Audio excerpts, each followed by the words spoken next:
I want you to receive this in the stillness within your own heart, for there are truths that can only be discerned when your soul is no longer swept away by the noise of the world. There are moments along your journey when I do not come with thunder or overwhelming displays of power, but I reach you like the first light of dawn, so gentle that if you are not watchful, you might dismiss it as nothing more than a passing sensation. Yet it is precisely within that gentleness that I am preserving you from dangers you have not yet perceived. I have placed within you the signals of the Holy Spirit, subtle stirrings in your conscience, at times an uneasiness without clear explanation, at times a pause that compels you to stop in the middle of choices that seem entirely reasonable. This is not condemnation, nor is it abandonment. The Lord is my light and my salvation. Psalm 27:1. And that light does not merely illuminate the path ahead. It also exposes the places where you are about to step into harm. You may have often assumed that these inner promptings were merely your imagination, that such restlessness was a form of weakness. But I tell you, my sheep hear my voice. John 127. My voice never comes to destroy you. It always leads you back toward life. And at times, mourning itself is the deepest expression of love, for no one who truly loves remains silent when they see the one they cherish drawing near the edge. There are moments when you choose the shorter path, the easier one, the road with less resistance, yet it quietly leads you further away from me without your awareness. I do not stand there casting anger upon you. Instead, I place light beneath your feet. As it is written, the Lord disciplines those he loves, as a father corrects the son in whom he delights. Proverbs 312. That light may make you uncomfortable, for it reveals what you would rather ignore. But if you turn away from it, you will step into the very darkness I have been trying to keep you from. I remember Jonah, who was sent to deliver a warning to Nineveh, yet he fled, believing he could distance himself from the calling. He boarded a ship and set out in the opposite direction, thinking his silence could dissolve the command. But I did not abandon him in that misdirection. A storm arose upon the sea, not to destroy him, but to prevent him from going further down the wrong path. He was cast into the waters, and a great fish swallowed him. This was not blind punishment, but a restraining embrace in the midst of desperation, keeping him from sinking any deeper in the darkness. Within the belly of the fish, Jonah came to his senses, and from what seemed like an ending, it became a turning point. Salvation belongs to the Lord. Jonah 2:39. And even when a person runs, my love follows until they return. Do you see? I did not let Jonah be lost.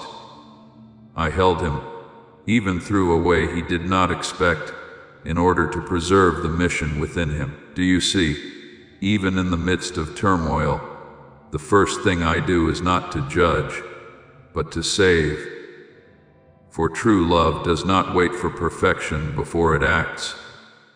Perhaps you are in a season where you sense many inner promptings, yet you do not fully understand them. You may think you are being restricted, but in truth, I am guarding your steps from unseen pitfalls. I will instruct you and teach you in the way you should go. Psalm 32:8. But you must be willing to pause in order to listen. I do not want you to walk in fear, but neither do I want you to walk in unawareness, for unawareness can lead you further than you could ever imagine. And when you turn back to look, I do not want you to see a path of ruin, but a journey where I was always there, holding you back at the right moment. If today you feel a certain stirring within your heart, do not dismiss it too quickly. Remain long enough to listen more clearly, for it may be within that very stillness that I am preventing a storm not yet formed, keeping you from a choice you would not wish to step into. My child, I have never left you, even when you thought you were walking alone. Every warning, every sacred unease, is a sign that I am very near. I do not speak to instill fear in you, but that you may live. And if you are willing to pause, you will realize that my hand has never left you, not even for a single moment. I want you to understand this not as a rebuke, but as an awakening spoken from the deepest place of an unfailing love. There are times when you think you still have plenty of time, yet in reality, you are standing very close to the boundary of things that cannot be undone. Delay never comes to you with weapons or loud noises. It wraps itself in softness, gentle, quiet, almost like a lullaby. It whispers to you, later will do. Not now, there is still time. Yet within that there is still time. The most important doors of your life are quietly closing, and you do not hear the sound. Do you recognize it? Even in your daily life, I have sown small signs within you, an unexplainable restlessness, a night of incomplete sleep, a familiar joy that suddenly feels dim, a deep inner sense that something must change. A man's heart plans his way, but the Lord directs his steps. Proverbs 16:9. What you think is random is, in truth, the markers I have placed along your path, not to frighten you, but to keep you from going astray. But if you continue in haste, in constant business, in postponing what I am gently reminding you within your heart, then you are the one pushing yourself further away from what matters most. It is not that I have left you.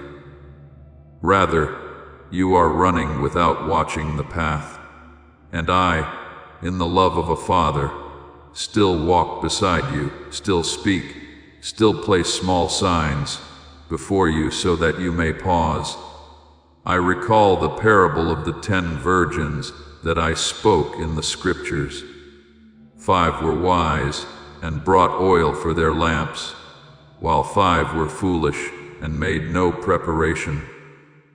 When the bridegroom came unexpectedly, the wise entered the wedding feast, but the others were left outside in the lateness of their own delay.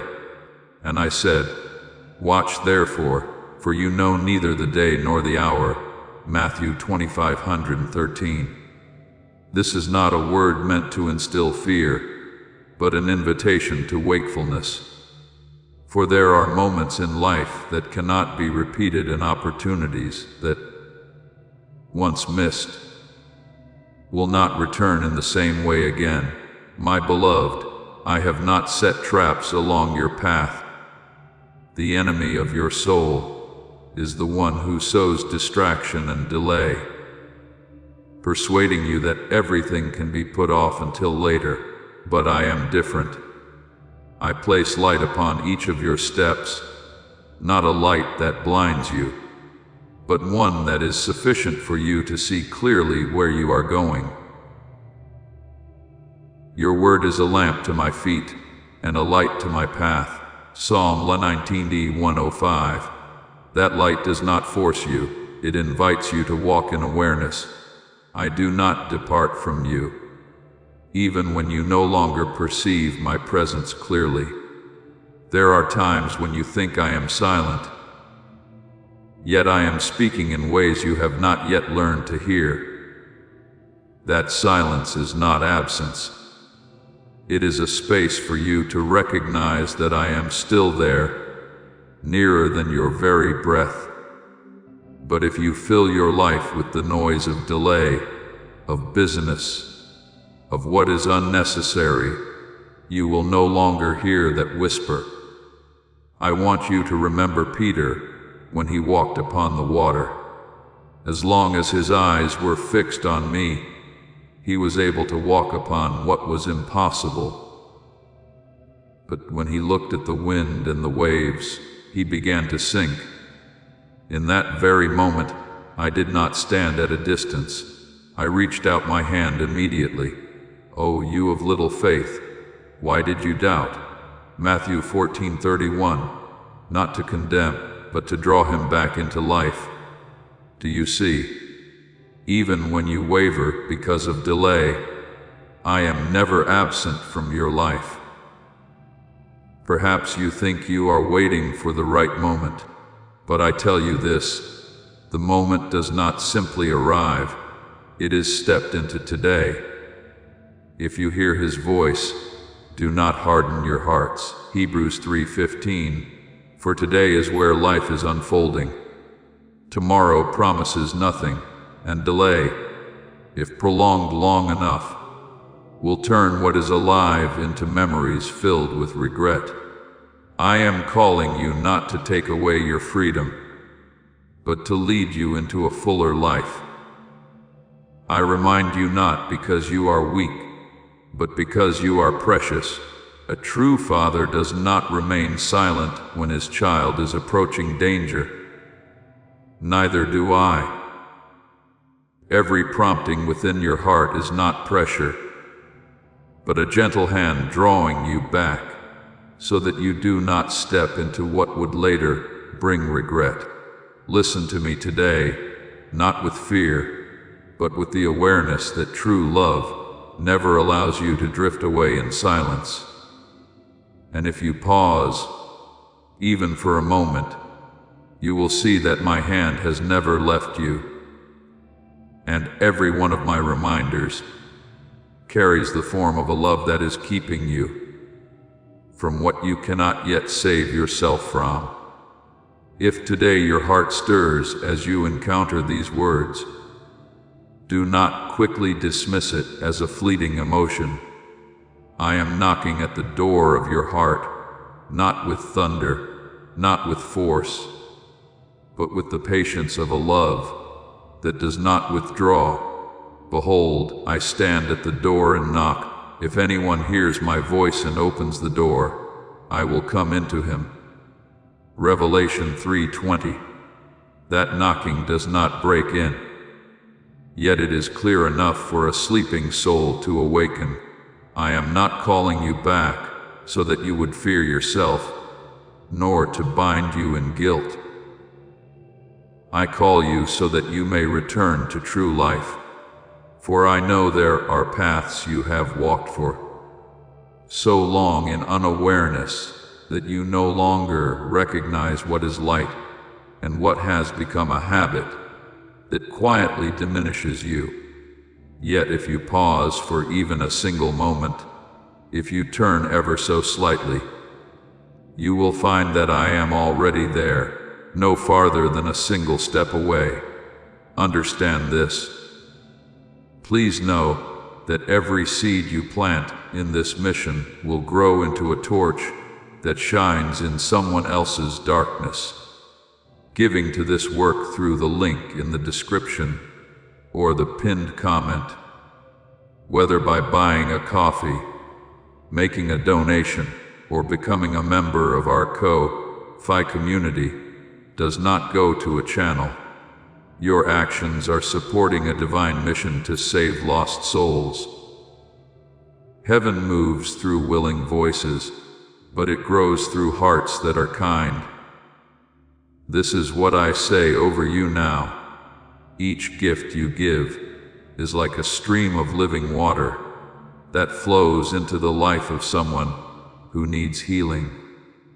Give, and it will be given to you is not just a verse for Jesus.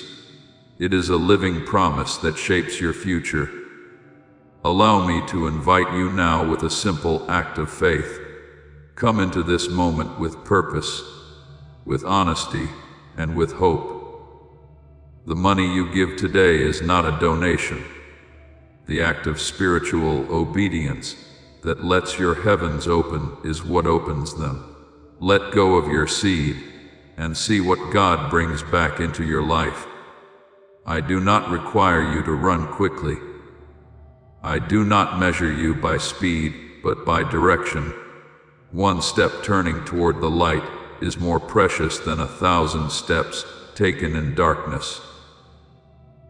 Return to me, and I will return to you. 3:7. And from the very moment you choose to turn, I will walk with you, not leaving you to find your way alone, but ensuring that every step you take is upheld by my presence. As my light begins to shine more clearly in your life, you will start to see what was once hidden, not because I wish to make you afraid, but because light is truthful by nature. It reveals in order to heal. You will begin to realize that not everything familiar brings life. There are patterns repeated each day that seem harmless, yet quietly wear down your inner strength. A small habit, a seemingly insignificant choice, a way of spending time in aimlessness, a recurring loop of negative thoughts, a delay stretched out over time. All of these are not loud, yet they are persistent, like water dripping upon stone. And one day, you will find yourself exhausted, not even knowing where it all began. Be very careful then how you live, not as unwise but as wise. Ephesians 5:15. The wisdom I give you is not for you to control everything by your own strength, but for you to discern what is nourishing you and what is draining you. I do not come to point a finger in condemnation at your habits, but to walk with you as you untangle what has become unconscious within you. In the same way, you may be living a life that appears full yet is lacking true life.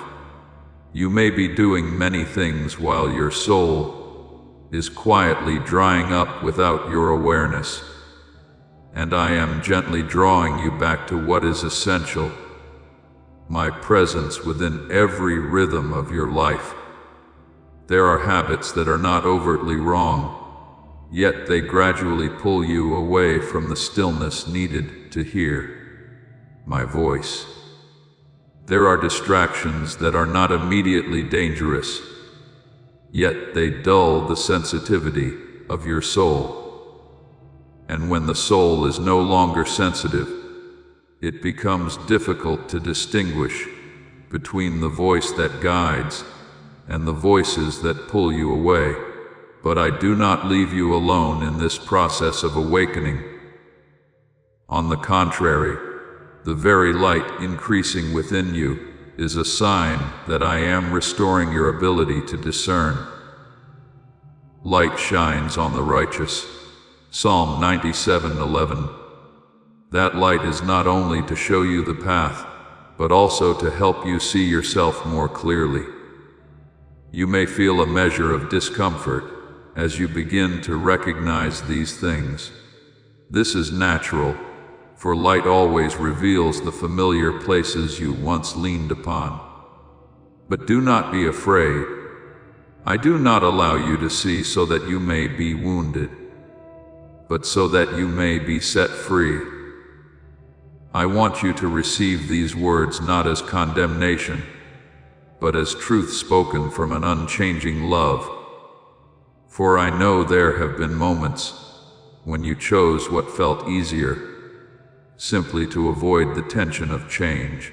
one step back to find temporary ease, one silence to avoid confrontation, one quiet assurance to yourself that it can wait. And those small moments do not remain isolated. They quietly join together into a current, carrying you further than you ever intended to go. There is no beginning so large that you immediately recognize its consequences. But let me give you an image so you may understand. A drop of poison falling each day may not alarm you, yet it patiently seeps through the soil, through every root, until an entire forest grows weak. Without anyone knowing when it began, see to it that no bitter root grows up to cause trouble and defile many. Hebrews 12:15. The danger does not lie in the first moment, but in becoming accustomed to it.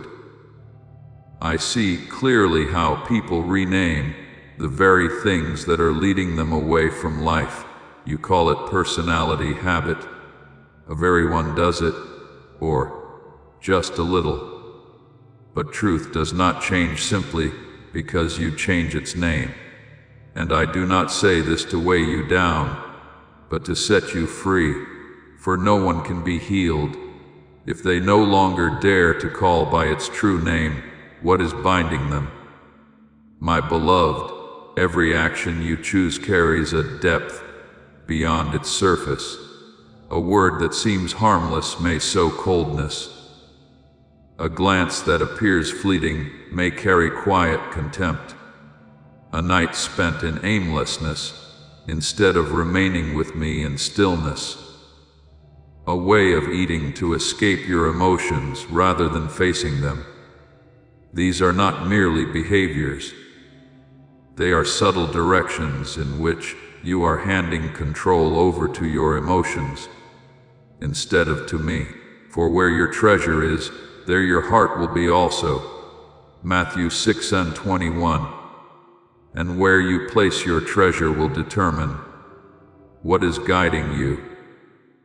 When you repeat small choices without awareness, they begin to carve pathways within your soul.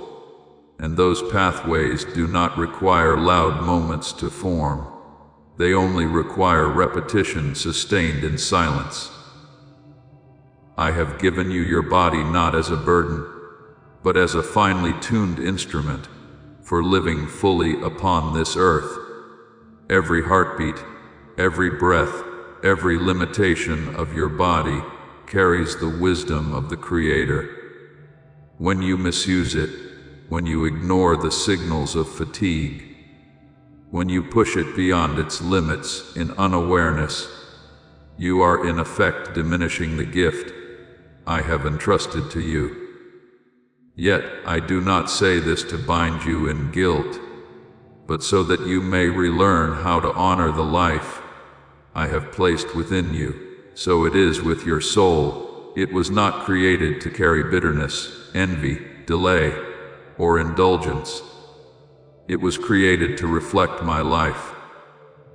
But when you allow these things to accumulate day after day, you place upon it burdens that do not belong to it. And then you will find yourself weary without understanding why, depleted without knowing the cause. Disobedience, my child, rarely appears in grand forms. It begins in the smallest things you overlook. A moment when you know what is right but do not act. A moment when you hear my prompting within but choose to delay.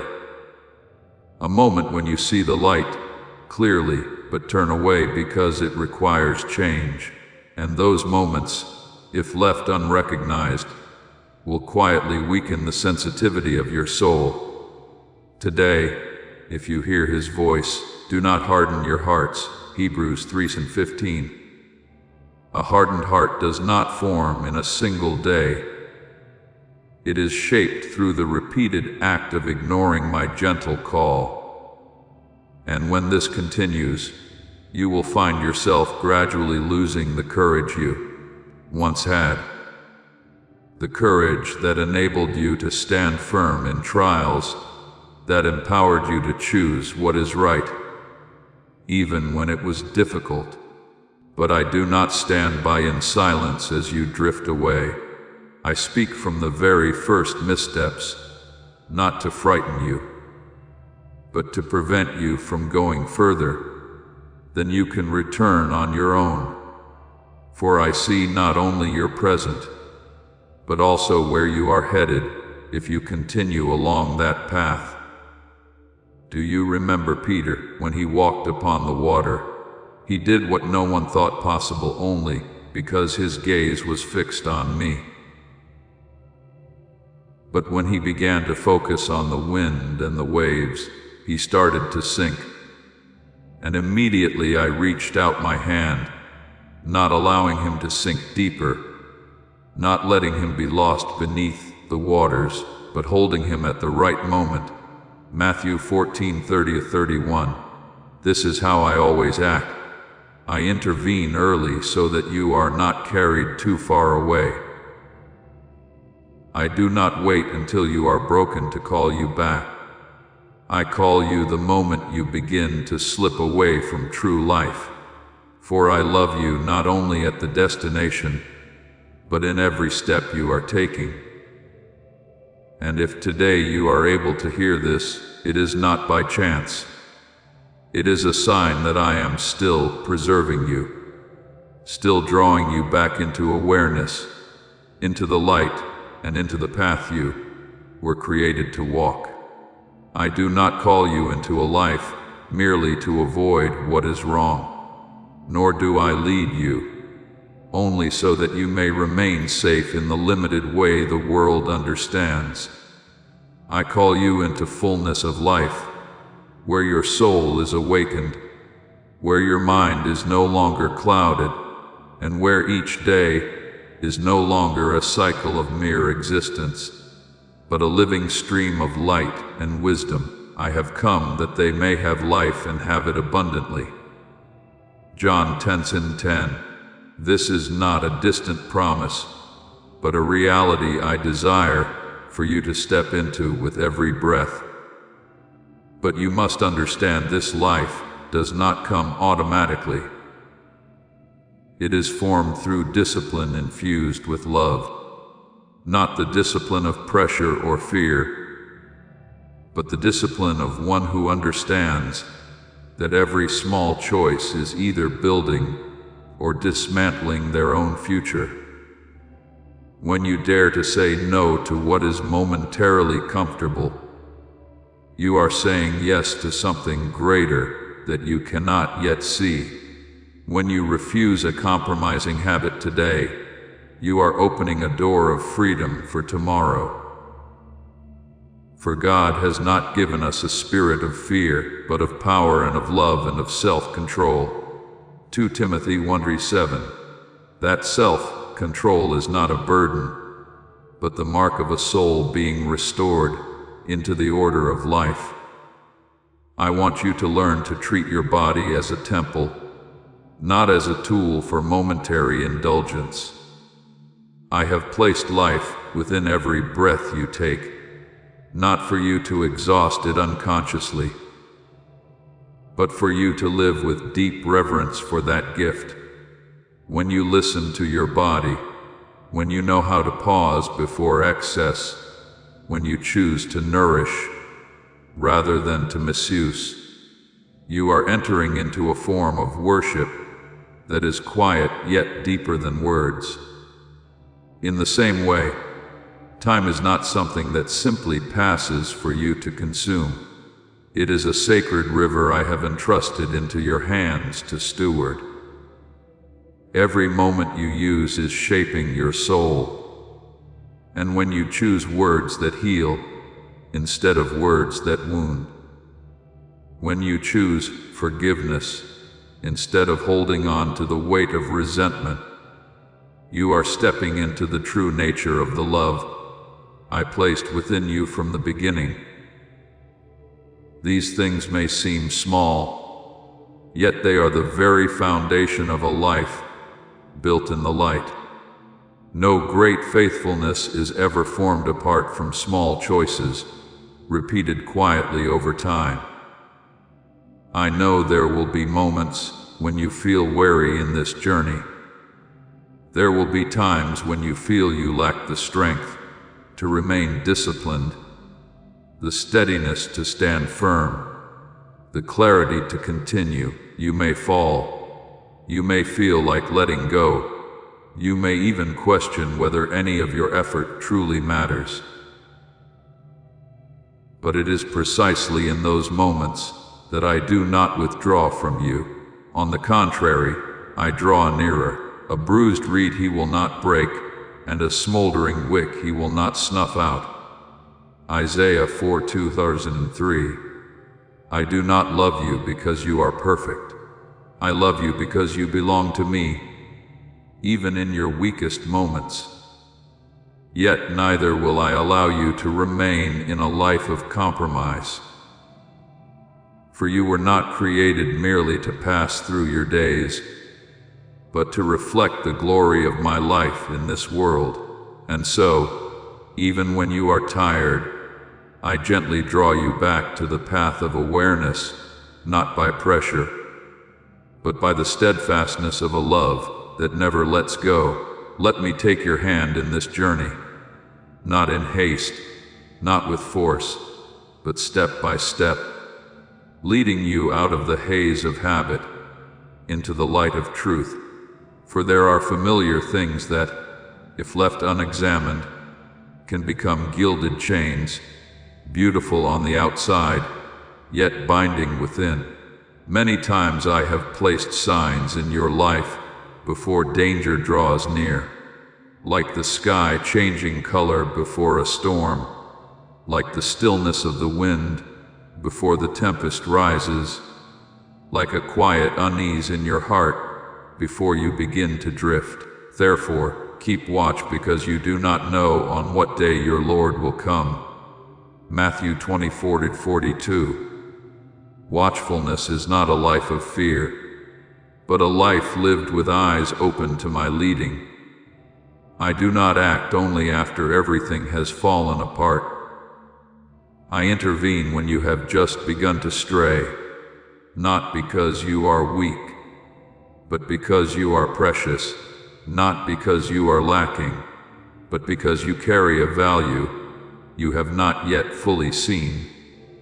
And this world constantly seeks to trade your soul for temporary comfort, for choices that appear harmless. But I will not remain silent as you slowly drift from the light. I will not turn away when you begin to lose your way. I will speak. I will place pauses along your path. I will interrupt the things that are pulling you away from true life. As this awakening grows inside you, know that helping with this mission is not a joke. It is a sign from God. You can support this work through the link in the description or the pinned comment, whether by buying a coffee, making a donation, or becoming a member of our Ko-Fi community. By doing so, you become part of Jesus' plan to save souls who are still stuck in fog. Every seed turns into light that fights against darkness. If you water others, you will be watered yourself, Jesus says. This is not history. It is a living promise about your future. Come into this moment with faith and a plan. What God has already planned for your life can be unlocked through your giving. Not to cause you pain, but to rescue you from a loss far greater than anything you can imagine. And if you are able to hear me today, it is not by chance. It is a reminder that I am still here, going before you, walking beside you, and holding you back, even before you realize that you are being carefully preserved with every step. I want you to pause for a few breaths and receive this, not with your ears, but with your soul. Do not mistake my silence for absence, nor interpret the firmness of love as abandonment. There are times when I do not speak much, yet that does not mean I am not acting. There are times when I do not indulge what feels comfortable to you, yet that does not mean I have drawn away. On the contrary, it is often when you think you have been left alone that I am intervening most deeply in the direction of your life. For the Lord disciplines the one he loves, as a father disciplines the son he delights in. Proverbs 312. That discipline is not punishment, but a restraining hand that holds you back before you fall into something whose consequences you do not yet fully understand. My child, there are forms of mercy that do not appear gentle on the surface. It may feel like a sudden pull when you are about to step into danger. It may come as a voice that startles you while you are rushing towards something that seems right. It may appear as an inner disruption, as the loss of a false stability you once depended on, yet all of it carries the same meaning. I am holding you back.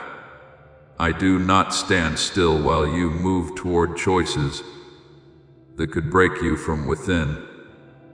I do not allow you to enter doors that seem like opportunities, but actually lead to a deeper emptiness than you can imagine. There are times when I slow down your plans, times when I close paths you believed were opening wide, times when I remove something you thought indispensable, but you do not yet see the whole picture. For I know the plans I have for you. Jeremiah 29:11. Those plans are not limited by your immediate desires, but are woven from eternal wisdom where there is no error, no deficiency. There are things that if you were to receive them too early would become burdens instead of blessings. There are doors that if opened at the wrong time would not lead you to fulfillment, but to a subtle emptiness. And I, seeing the road ahead in its entirety, must at times restrain you precisely at the point where you believe you are most right. I know you may call this adversity. You may think you are being delayed, obstructed, deprived of what you deserve. But I tell you, nothing in my hands is ever a true loss to you. There is only exchange, something better, deeper, more real that you have not yet perceived.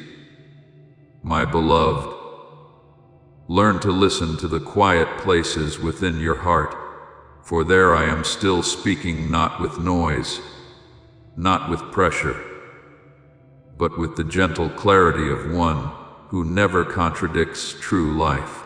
When you sense a small prompting that restrains you from continuing in a certain direction, it is not random anxiety. It is my whisper. Your ears will hear a voice behind you saying, "This is the way, walk in it." Isaiah 30:21. But you must pause long enough to hear it.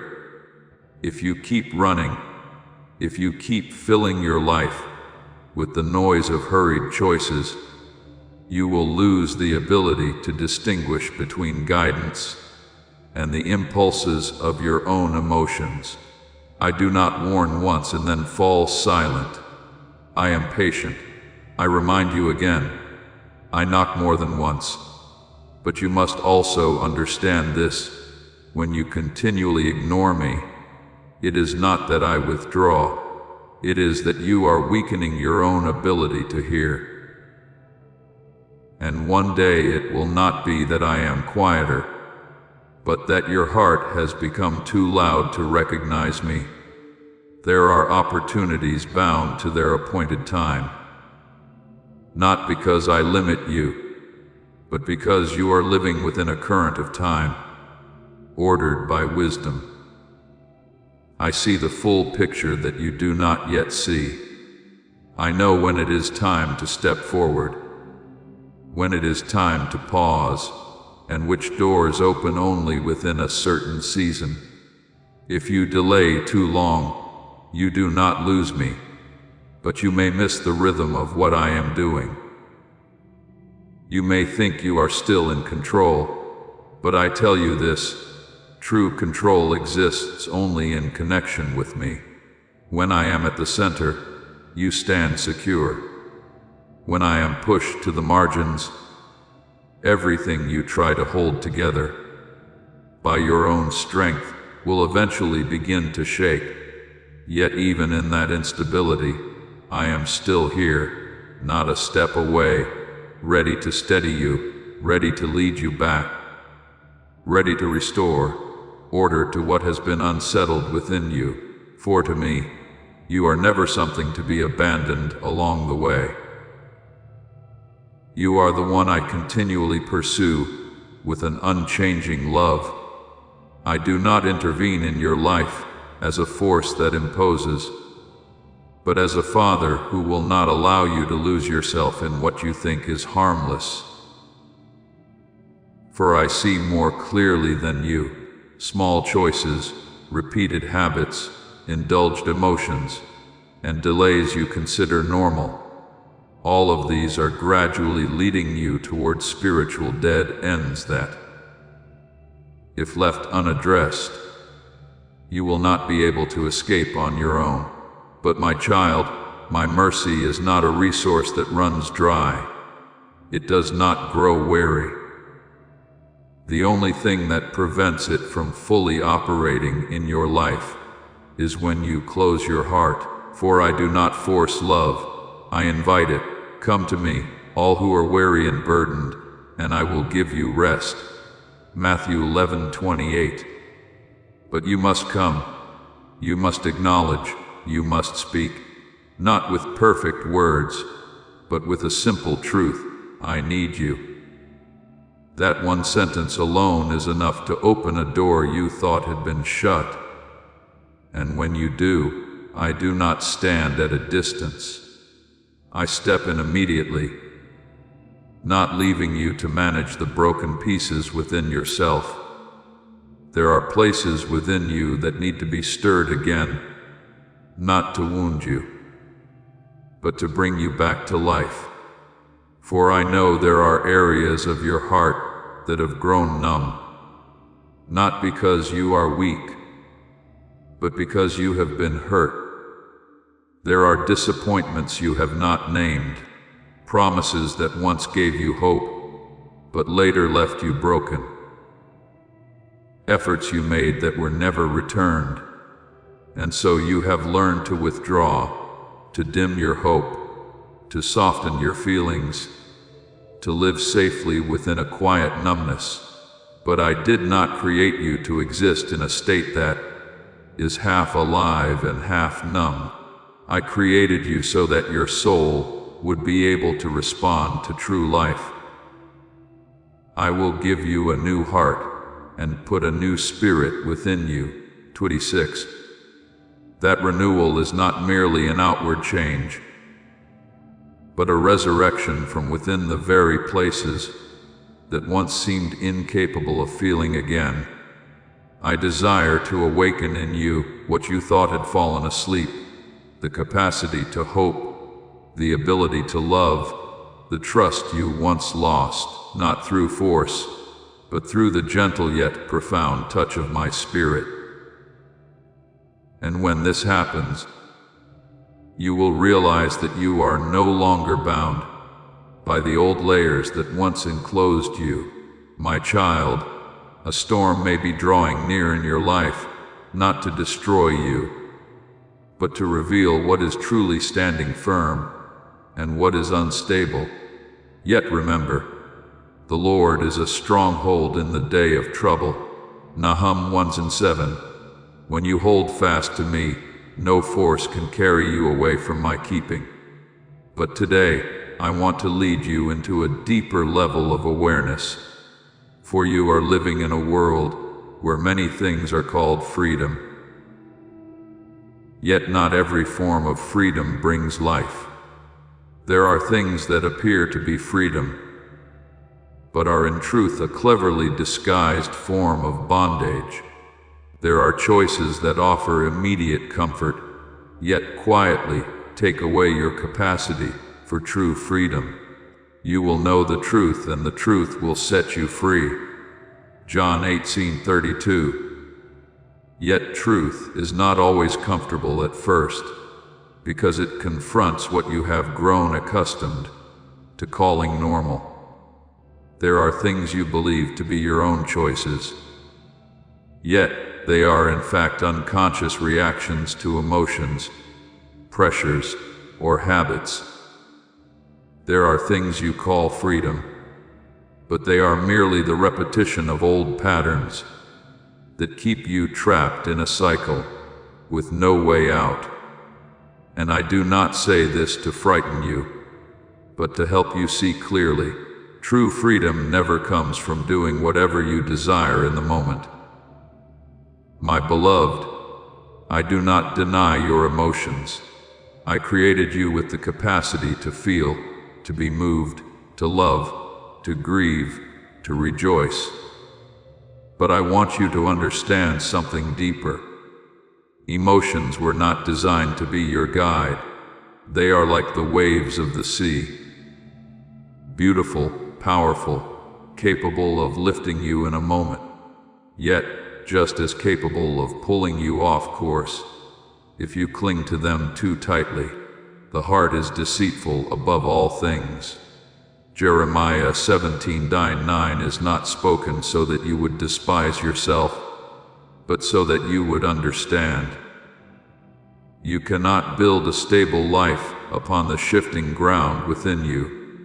Emotions can carry you to peaks of passion, only to draw you down into confusion you cannot explain. One day you feel strong enough to overcome anything. The next you feel like letting everything go. In one moment you open your heart to others. In another, you wish to disappear from the world. If you allow your emotions to lead, you will live in constant fluctuation within yourself. But I do not fluctuate. Jesus Christ is the same yesterday and today and forever. Hebrews 13:8. That is why I invite you into obedience, not as a restriction of who you are, but as an anchor. When everything within you feels unstable, obedience to me is not the abandonment of your will, but the restoration of your will into its rightful order. It is when you say, no matter what I feel, I choose what I know is right in you. This is not the suppression of emotion, but the transcendence of emotion through a deeper awareness. I do not require you to be without emotion, but I invite you not to be ruled by it. For you were not created to be carried away by every inner wave. You were created to stand firm in me, even when your inner world is unsettled. I know you have stood in that tension before. There are times when my voice within you is gentle, almost a whisper, while your emotions are loud, intense, and easily capture your attention. And there have been moments when you followed your emotions, not because you intended to walk away from me, but because in that moment they felt more real, more immediate, easier to hear. But my child, what is strong is not always what is right, and what is loud is not always what is true. Be still and know that I am God. True understanding is born in stillness, not in being swept away. I do not judge you for the times you have been led by your emotions. I understand you more than you understand yourself, but I want you to begin observing what follows afterward. After a choice shaped by emotion, What remains within you? A lasting lightness or a new emptiness, a deep peace or a cycle of restless thoughts? True freedom is not the ability to do whatever you desire, but the ability to no longer be ruled by what binds you within.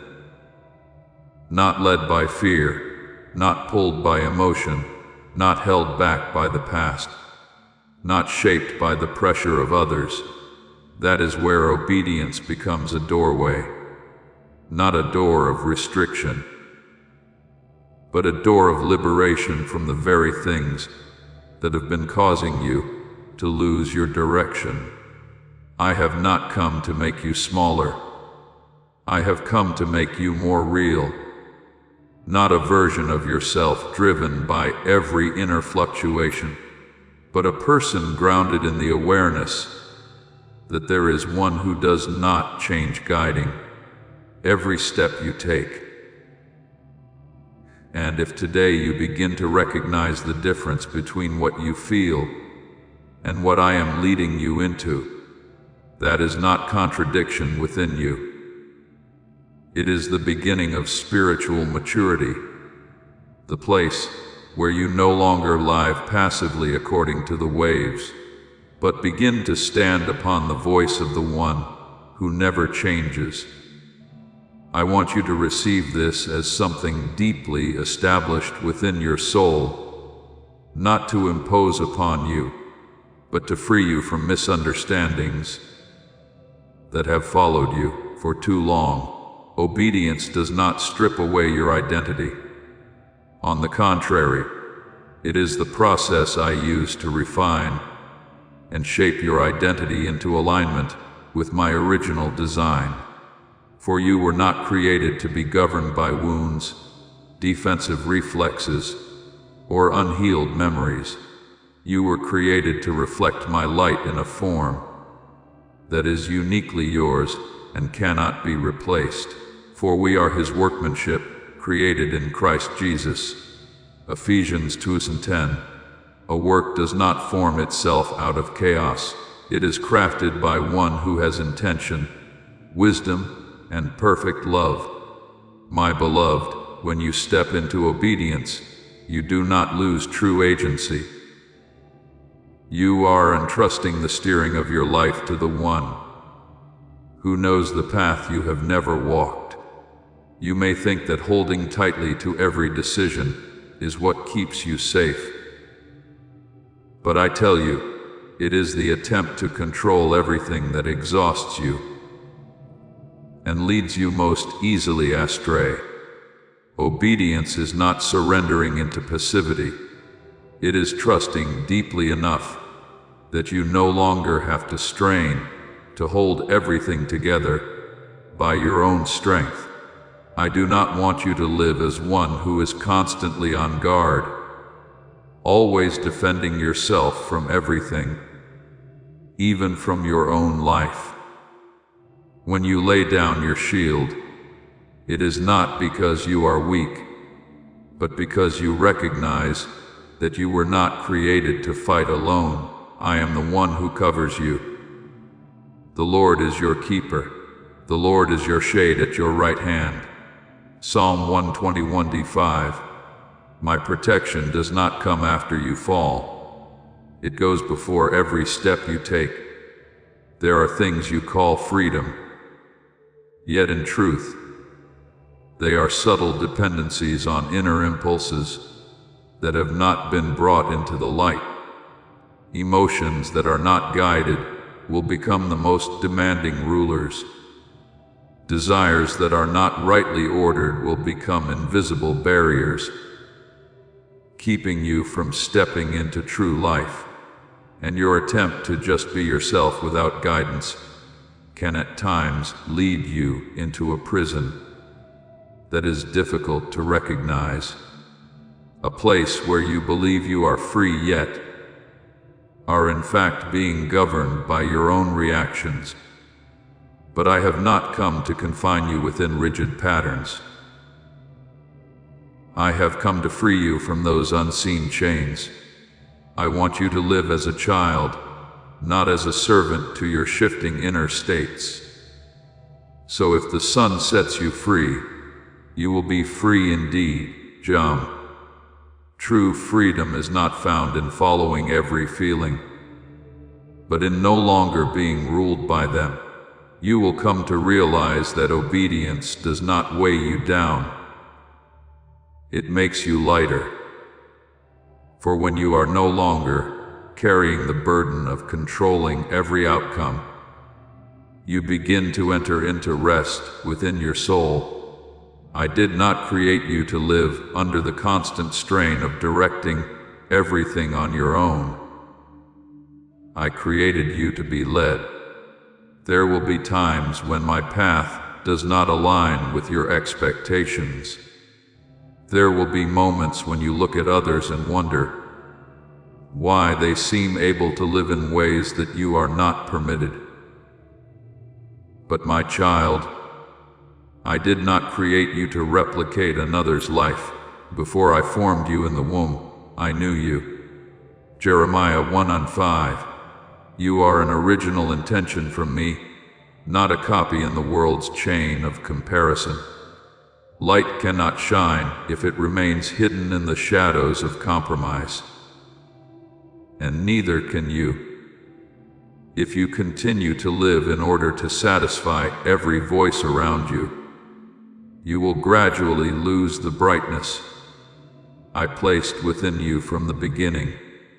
Obedience to me will at times require you to step beyond the comfort of what is familiar. Not because I wish to trouble you, but because I am leading you to where you truly belong. I know there will be moments when your hands tremble as you choose what is right instead of what feels easy. There will be times when you feel the tension between your present emotions and the deeper leading within you. But it is in those very moments that you stand before the doorway of spiritual maturity. And each time you choose to trust me more than your own fluctuations, you take another step into true freedom. Trust in the Lord with all your heart and lean not on your own understanding. In all your ways acknowledge Him, and He will make your path straight. Proverbs 3:5-6. I do not take away your ability to think. I place it in its rightful order, under the guidance of the One who sees the whole path. My beloved, true freedom does not come from being without restraint, but from being anchored in what does not change. When you abide in me, you are no longer carried away by every inner wave. You begin to stand firm, not because you are strong in yourself, but because you are being held. And as you walk in that obedience, you will discover something deeper. You are not being diminished, but restored to your true measure. A child who is loved, guided, and kept within a light that never fades. As you continue stepping into this obedience, I want you to recognize a deeper truth, one that not everyone is willing to face. Not everything that feels reassuring comes from me. There is a kind of peace that is merely a thin covering over dependency, rationalized over time. It is not loud, not shocking, not alarming. It simply keeps you in the same place gently, quietly, until you forget that you were ever called to move forward. There is a way that seems right to a man, but its end is the way of death. Proverbs 14:12. That path does not always appear dangerous. On the contrary, it often feels familiar, comfortable, and reasonable. So much so that you see no need to leave it. I am leading you beyond the surface of life, into a place where you begin to discern what truly sustains you, and what merely conditions you to remain unchanged. There are things you call stability that are, in truth, stagnation disguised as safety.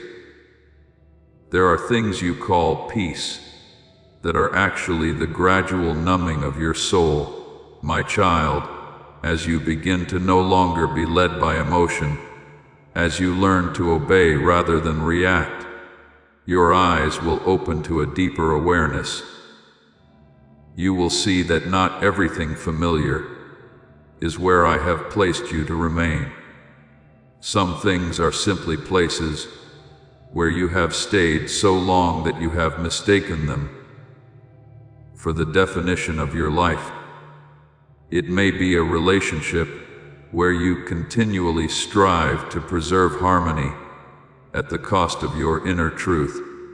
It may be an environment that feels safe because it demands nothing more of you, yet slowly diminishes the desires I have placed within you. It may be habits you repeat to soothe temporary emptiness, yet they never heal the deeper thirst within your soul. I do not speak these things so that you would turn away from your life, but so that you may begin to see more clearly what is truly nourishing you and what is merely conditioning you to live less than fully. Do not be conformed to this world, but be transformed by the renewing of your mind. Romans 12:2. That transformation does not begin with grand actions, but with the ability to discern the difference between what is true and what is merely familiar. My child, I know you have been hurt. I do not diminish that. You are about to enter your divine future. Remember that this message does not end with you. People can use your breakthrough to get where they need to go through the link in the description or the pinned comment, whether by buying a coffee, making a donation, or becoming a member of our Ko-Fi community. You can help this mission. By doing so, you are sowing into the awakening, deliverance, and restoration of souls who are still trapped in darkness. This is not poetry when Jesus says, "Give, and heaven will open over you." Every seed you plant turns into oil for your destiny, fire for your calling, and safety for your family. Now is your time, my child. Have faith, and as you do, watch God multiply what you let go of. I do not deny the fractures that have formed within your heart over time, and because of that, you have turned toward what is familiar, not because it is best, but because it does not frighten you further. Familiarity can be like an old blanket, no longer whole, yet enough to make you feel that you are not entirely abandoned. But I did not create you to live beneath an old covering of the past. I created you to be clothed in new life, a life not confined by unhealed memories. If anyone is in Christ, he is a new creation. The old has passed away. Behold, all things have become new. 2 Corinthians 5:17. I do not only want you to feel safe, I want you to be truly free. And freedom is never built upon avoidance, but upon healing. You may not yet realize it, but there are things in your life that are gradually taking my place. Not because you intend it, but because you seek quick comfort more readily than deep presence. And anything that begins to replace me within your heart, no matter how subtle, becomes a form of bondage, even if it is dressed in the appearance of stability. But I have not come to strip away everything you are holding on to. I have come to show you what is holding you back and what is lifting you up. I do not come to tear your life apart. I come to rebuild it. See, I am doing a new thing now, it springs forth. Do you not perceive it? Isaiah 40:19. That new thing is not merely external change, but a reordering of your entire inner world, where the old no longer has authority to define who you are. My beloved, I do not lead you out of the familiar only to bring you into uncertainty. I lead you out of former limitations to bring you into a broader life you have not yet experienced. But to enter it, you must be willing to release what once helped you survive, but can no longer help you truly live. There will be moments when you feel as though you are standing between two worlds. On one side, the familiar that offers a sense of safety. On the other, my calling leading you into what is unknown. And in that moment, you will not choose by emotion, but by trust. I do not ask you to understand the entire path before you take a step. I simply invite you to walk with me, one step at a time. Trust in the Lord with all your heart, and lean not on your own understanding. Proverbs 3:25. For there are things you will only see clearly after you have left what is behind. You will come to understand that true freedom is not the absence of all constraint, but the absence of bondage to what is misaligned. No longer being pulled by unconscious habits, no longer being held back by fears disguised as stability. And as you walk with me through this process, you will discover something. What you once believed to be safe was only a place of temporary shelter. What I have prepared for you, that is where you truly belong, not because it is easier, but because it is more real, not because it is familiar, but because it frees you to become who you are in a light that is no longer obscured. I want you to receive this not as pressure, but as an awakening born of a love that does not grow weary. There are things you continue to hold on to simply because they have been there for so long that you no longer question whether they still belong in your life. But my child, time is not the measure of value. Something that has endured does not mean it still carries life. Test all things, hold fast what is good. 1 Thessalonians 5:21. Wisdom is not found in keeping everything, but in discerning what nourishes you and what slowly drains you. Let me give you an image so you may see more clearly. There are things like a tree that has become hollow from within.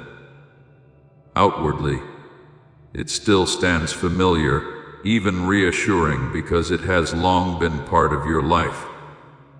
But within, life has departed. It no longer bears fruit, no longer offers shade, no longer nourishes anything. It remains only as the shape of the past. And if you keep it simply because it is familiar, you are allowing something lifeless to occupy space in the garden I desire to renew within you. In the same way, there are walls you have built or unconsciously maintained. They once gave you a sense of safety, helped you avoid harm, served as support when everything felt uncertain. But time has changed their meaning. There are walls that at a certain point no longer protect you. They block the light, and I stand there not to break you, but to invite you to see what is keeping you in the shade when the light is waiting to pour in. God is light, 1 John 1:5, and that light never harms you. It reveals in order to heal. It illuminates in order to set free. My beloved, I know there are things you hold on to not because they are perfect, but because they are familiar, and familiarity can create a false sense of safety, a feeling that if you let go, you will fall into an unnamed emptiness. But I tell you, it is in the letting go that you begin to see what truly sustains you. Do not be afraid to name your chains, even when they appear gentle. For there are chains that do not bind through pain, but through familiarity. You do not recognize them as bondage, because you have lived within their limits for so long. But you were not created to walk limping through your spiritual life. You were created to walk steadily, freely, and fully in me. I have come to proclaim freedom for the captives. Isaiah 61:1.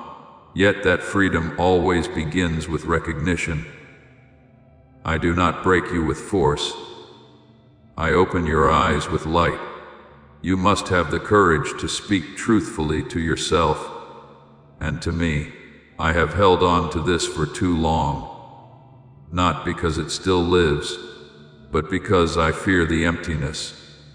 If I release it, and that truth, though fragile, becomes the very beginning of freedom, you will know the truth, and the truth will set you free. John 8:32. It is not emotional intensity that frees you, nor your own striving, but truth acknowledged in the light of my presence. I do not come to snatch from your hands what you are holding. I come to help you open them. And the difference is essential. I do not take away in order to leave you empty, but to fill you with what is better, more alive, and more aligned with who you truly are. But you must be willing to cooperate. I do not force healing, I invite it. I place before you a question, not to condemn, but to awaken you. Is this still nourishing you? Or is it quietly draining the life within you? Perhaps you still love something, a relationship, an old dream, a habit that once felt like refuge. I do not deny that feeling, but I want you to discern clearly. Is that love still leading you toward life? Or is it holding you in a cycle with no way forward? My beloved, there are chains that do not cause immediate pain. They do not suffocate you, nor do they make you collapse at once. They are more subtle than that. They dull you. They accustom you to not going further. They quietly erode the sharpness of your soul, without your awareness. But I did not create you to live dimly, within the confines of false safety. I created you to walk in the fullness of life. Stand firm then in the freedom for which Christ has set us free. Galatians 5:1. Freedom is not accidental. It is the result of a deliberate journey of release. And as you begin to let go of those worn things, as you allow me to touch the places that are familiar yet no longer alive, you will see this begin to happen. Light will start to enter, not loudly but surely, not to break you, but to bring you into clarity like never before. And there, if you no longer turn away, if you do not retreat, when the light reaches the deepest places within you, you will discover this. No darkness is stronger than truth, and no chain is stronger than the light I am shining into your soul. I want you to receive this not as a threat, but as a gentle unveiling of light, entering the places you have long avoided. Darkness is not only the absence of light, it is the environment where what remains unaddressed is allowed to grow without being questioned. And when something is not questioned, it gradually becomes a force that governs your life without your awareness. You may think no one knows about this. You may reassure yourself that you are still in control. But I tell you the truth you need to hear. Nothing kept in darkness remains without shaping you from within. For darkness always creates the illusion of control, while in reality, you are being led by what you have not yet faced. But I do not come to you as an accuser. I do not stand before you as thunder of condemnation. I come as light patiently, waiting to be turned on in the room where you have grown accustomed to living in dimness. I am the light of the world. Whoever follows me will not walk in darkness. John 8:12. My light does not destroy you. It breaks the dominion of what has been hidden within you. There are things within you that have not been named, not because they are too great, but because you have learned to call them normal. And it is that normalization that makes them dangerous. For what is not named is not confronted. What is not confronted is not healed. And what is not healed continues to govern you. But my child, it takes only a moment of honesty for everything to begin to change. The moment you dare to say, Lord, this is what exists within me, its power has already begun to break. Not because you are stronger than it, but because light has been invited into the very place where it has been hiding. I am not surprised by what you are wrestling with inside. I do not look at you with distance. I see you with a deeper understanding than you have of yourself. For many desires are not born from corruption, but from wounds that have not yet been touched. There are thirsts within you that are not wrong, but are signals of something that has been lacking for too long. You long to be recognized because there was a time you were overlooked. You seek control because you have known helplessness. You pursue intense stimulation because there are empty spaces within you that have been left unattended for too long. My beloved, light does not wound you. It reveals what has been there all along. And truth, even when it causes you to tremble, is always the only path that leads to real freedom. No freedom is built upon concealment. Freedom always begins with truth acknowledged. When you dare to confess, you do not become weaker, you become more real. And in my kingdom, authenticity is always the first doorway to transformation.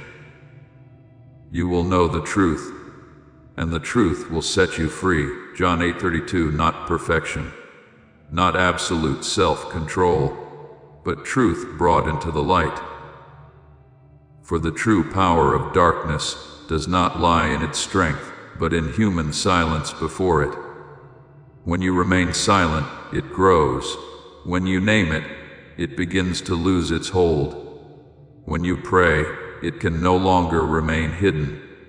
And when you say, Lord, this is me, in truth, that is not your end. It is the beginning of the freedom I have always been waiting to give you. My light does not only expose what is wrong, it also melts what your will alone cannot overcome.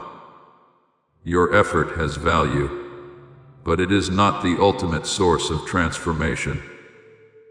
Light is what breaks the power of darkness. Naturally, without the need for prolonged striving, you will begin to realize that you no longer need to fear what is happening within you. Not because those things disappear immediately, but because they no longer hold authority over you as they once did. This is the beginning of true strength, not when desire no longer exists, but when desire is no longer the one steering your life. I have not come to take life away from you, but to restore its flow. For I know that what is most precious within you is not the image you try to maintain before others, nor the achievements you pursue, but the very life I breathed into you from the beginning, a pure life, not yet distorted by fear or concealment. And I am leading you to a place where that life can flow freely again. But you must learn something essential. You do not need to wait until you feel whole before you come near to me. It is precisely in your inner struggle that I work most deeply. Light does not wait for you to be perfect. Light comes to make you whole. And when you allow me to enter those deepest places, you will discover something unexpected. There is nothing within you that must remain hidden in fear, for everything brought into the light begins to be healed. And in that healing, you will find a freedom no longer governed by darkness, but guided by the life flowing from me within you. If you are walking in a direction I have opened, you will recognize something distinct. Even amid challenges, even amid uncertainty, there will be a quiet steadiness deep within you, not born of logic but of my presence. But if what you experience is prolonged confusion, prolonged fear, prolonged disorientation, I want you to pause, not in panic, but to listen again. My beloved, there are things holding you back. Not because you lack ability, but because you fear failure. You fear that if you step out, you will not be enough. You fear that if you release what is old, nothing new will come. You fear that if you commit, nothing will return to you. I know this. I see the tension within you. But I also want you to understand another truth. Faith never requires guarantees in advance. The righteous shall live by faith. Romans what? This means you move forward not because you see the outcome clearly, but because you know who walks with you. I do not promise you an easy path, but I promise you this. No act of faithfulness toward what is right will be wasted. No step you take in obedience will be meaningless. I am writing a new chapter in your life, not based on your past failures, nor on your fears, but on your present willingness. Even if it is fragile, even if you are still learning, even if you still have many questions. And I want you to remember this: you never walk alone. There is no moment in this journey when I leave you. I will never leave you nor forsake you. Hebrews 13:5. Therefore, walk not with the pressure of having to prove anything, but with the peace of one who knows they are loved and guided step by step, and in that peace, you will begin to realize you are not being slowed down. You are being formed. You are not lost. You are being led back into alignment with what I have intended for you from the beginning. My beloved, you are closer than you think, not in a way you can measure by feeling, but in the quiet way. I am arranging things within you. Restoration does not always come like a great wave. More often it comes like the dawn. No one sees the moment it begins. Yet everyone recognizes when it has arrived. Commit your way to the Lord. Trust in Him and He will act. Psalm 37:5. Not with noise, but with unwavering faithfulness. I am working within you in ways you cannot yet fully perceive. There are things being reconnected, things being healed, things being set back into order. Even if you cannot yet sense the movement, but I do not cease. You need only keep walking, not with perfect strength, but with a heart that does not give up. I know you do not always feel strong, but I do not require strength in the way you imagine. I ask for faithfulness, for whoever is faithful in little is also faithful in much. Luke 16:10. And those small steps are building something far greater than you can see. You are not walking in aimless darkness. You are walking with a lamp. I hold in my hand enough light for each next step, not to show you the entire path, but to ensure you never walk alone. I have planted within you a hope that is not easily broken. But hope does not grow on its own. It must be tended through faithfulness, through small but consistent choices, through continuing to walk, even when you cannot yet see the whole path. There are times when your perseverance in the midst of inner brokenness becomes the most powerful testimony, not because you have never been weak, but because you have been weak and still risen again. Not because you have never stumbled, but because you have stumbled and still kept walking. That is what marks your life with something words cannot replace. My beloved, many stand at the edge of true life. They hear about faith. They hear about transformation. They hear about light, yet they do not cross the threshold. For doubt is familiar, while stepping into faith requires letting go. And so they remain in a place of almost changed, almost healed, almost free, but never fully stepping in. But you are not called to live in that in-between place. You have begun to see more clearly. You have begun to discern what is real and what is only a shadow. And the very fact that you are beginning to recognize this is a sign that I am awakening you more deeply. I know there are still days when you grow weary. Please know that every seed you plant in this mission will grow into a torch that shines in someone else's darkness. Giving to this work through the link in the description or the pinned comment, whether by buying a coffee, making a donation, or becoming a member of our Ko-Fi community, does not go to a channel. Your actions are supporting a divine mission to save lost souls. Heaven moves through willing voices, but it grows through hearts that are kind. This is what I say over you now. Each gift you give is like a stream of living water that flows into the life of someone who needs healing. Give, and it will be given to you is not just a verse for Jesus. It is a living promise that shapes your future. Allow me to invite you now with a simple act of faith.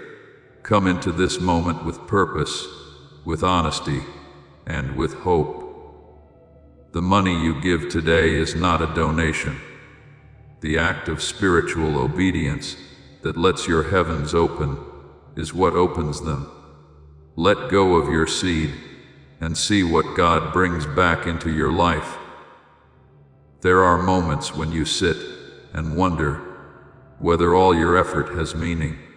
There are times when giving up seems easier than continuing. Not because you are weak, but because you have endured enough to feel exhausted. A bruised reed he will not break. Isaiah 42:3. I do not stand at a distance when you grow weak. I do not withdraw when you slow down. I come near to preserve the life that remains within you. Even if it feels like only a small flicker you can barely perceive. You are no longer walking merely out of effort, but because a flame within you has been rekindled. It may not be large at once, but it is real. And from that flame, light will begin to spread, not only for you, but for those around you who are still walking in dimness. Trust that the one who spoke and the universe came into being, Genesis 103, is the same one who is quietly weaving every detail of your personal life. Nothing in your journey lies outside my sight. Not a single moment is wasted. Not a single tear is forgotten. My beloved, I do not govern your life by randomness. I do not leave the fragments of your experiences scattered without purpose. There are pieces within you that you believe are broken, but in my hands, nothing is beyond restoration.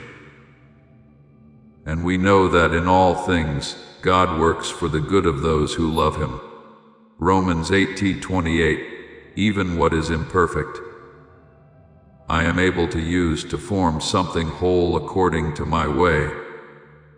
Hold these words not only in your memory, but in the deepest place of your heart, the place you return to when everything around you grows dim.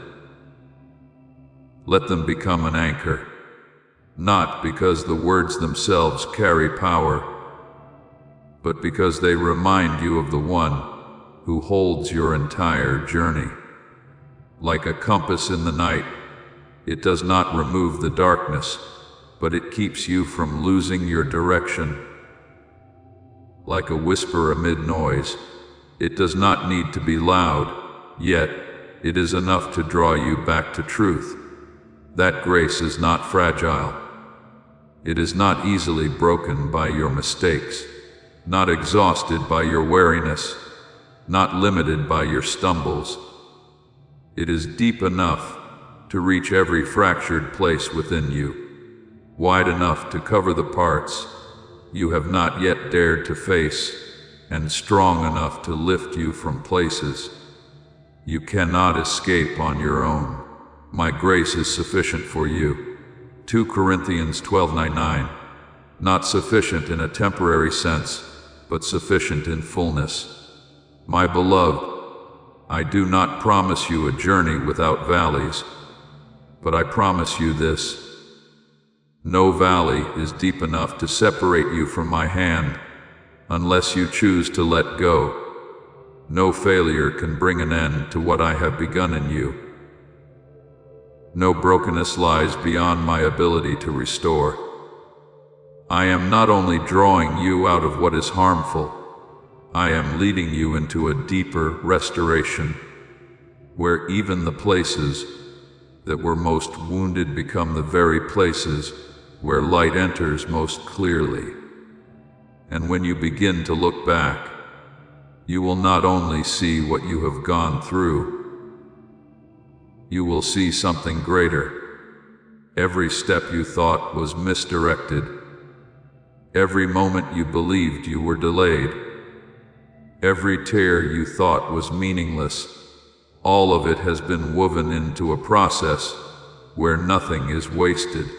Therefore, keep walking, not with the anxiety of needing to understand everything, but with the trust that there is one who understands it all for you.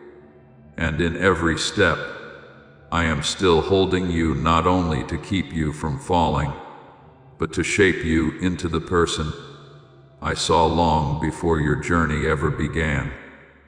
My beloved child, before you come to understand the journey ahead, I want you to pause here at this place where stillness is not emptiness, but the ground where the deepest things are revealed.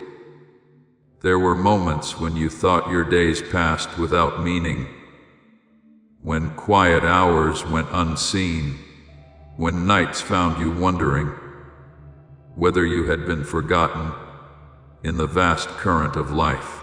Yet I tell you this: Not a single moment of your life has fallen outside my sight. As it is written, even the very hairs of your head are all numbered. Luke 12:7. This is not merely comfort. It is the unshakable truth that every step you take, every breath you draw, is held within my unceasing attention and care. And then within what seems small and unnoticed, you begin to sense a subtle stirring, something you cannot quite name, yet cannot deny. Do not rush to dismiss it. It is not imagination. It is a calling rising from the depths, from the place where your soul was marked from the very beginning. As it is written, before I formed you in the womb, I knew you. Jeremiah 1:5. You are not lost. You are being awakened. What is rising within you is a sacred remembrance of the purpose you have always carried, a promise planted in you long before you came to understand yourself. You may not realize it, but it is often in your weakest days that I am working most deeply within you. When you feel weary, when your heart grows heavy over what is yet to come to pass, when you question why the journey seems so long, this is not delay, but preparation. As it is written, He heals the brokenhearted and binds up their wounds. Psalm 140:73.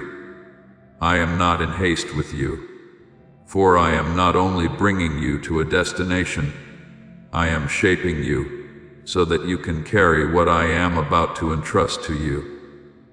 Obedience, my child, is not the loss of your authority.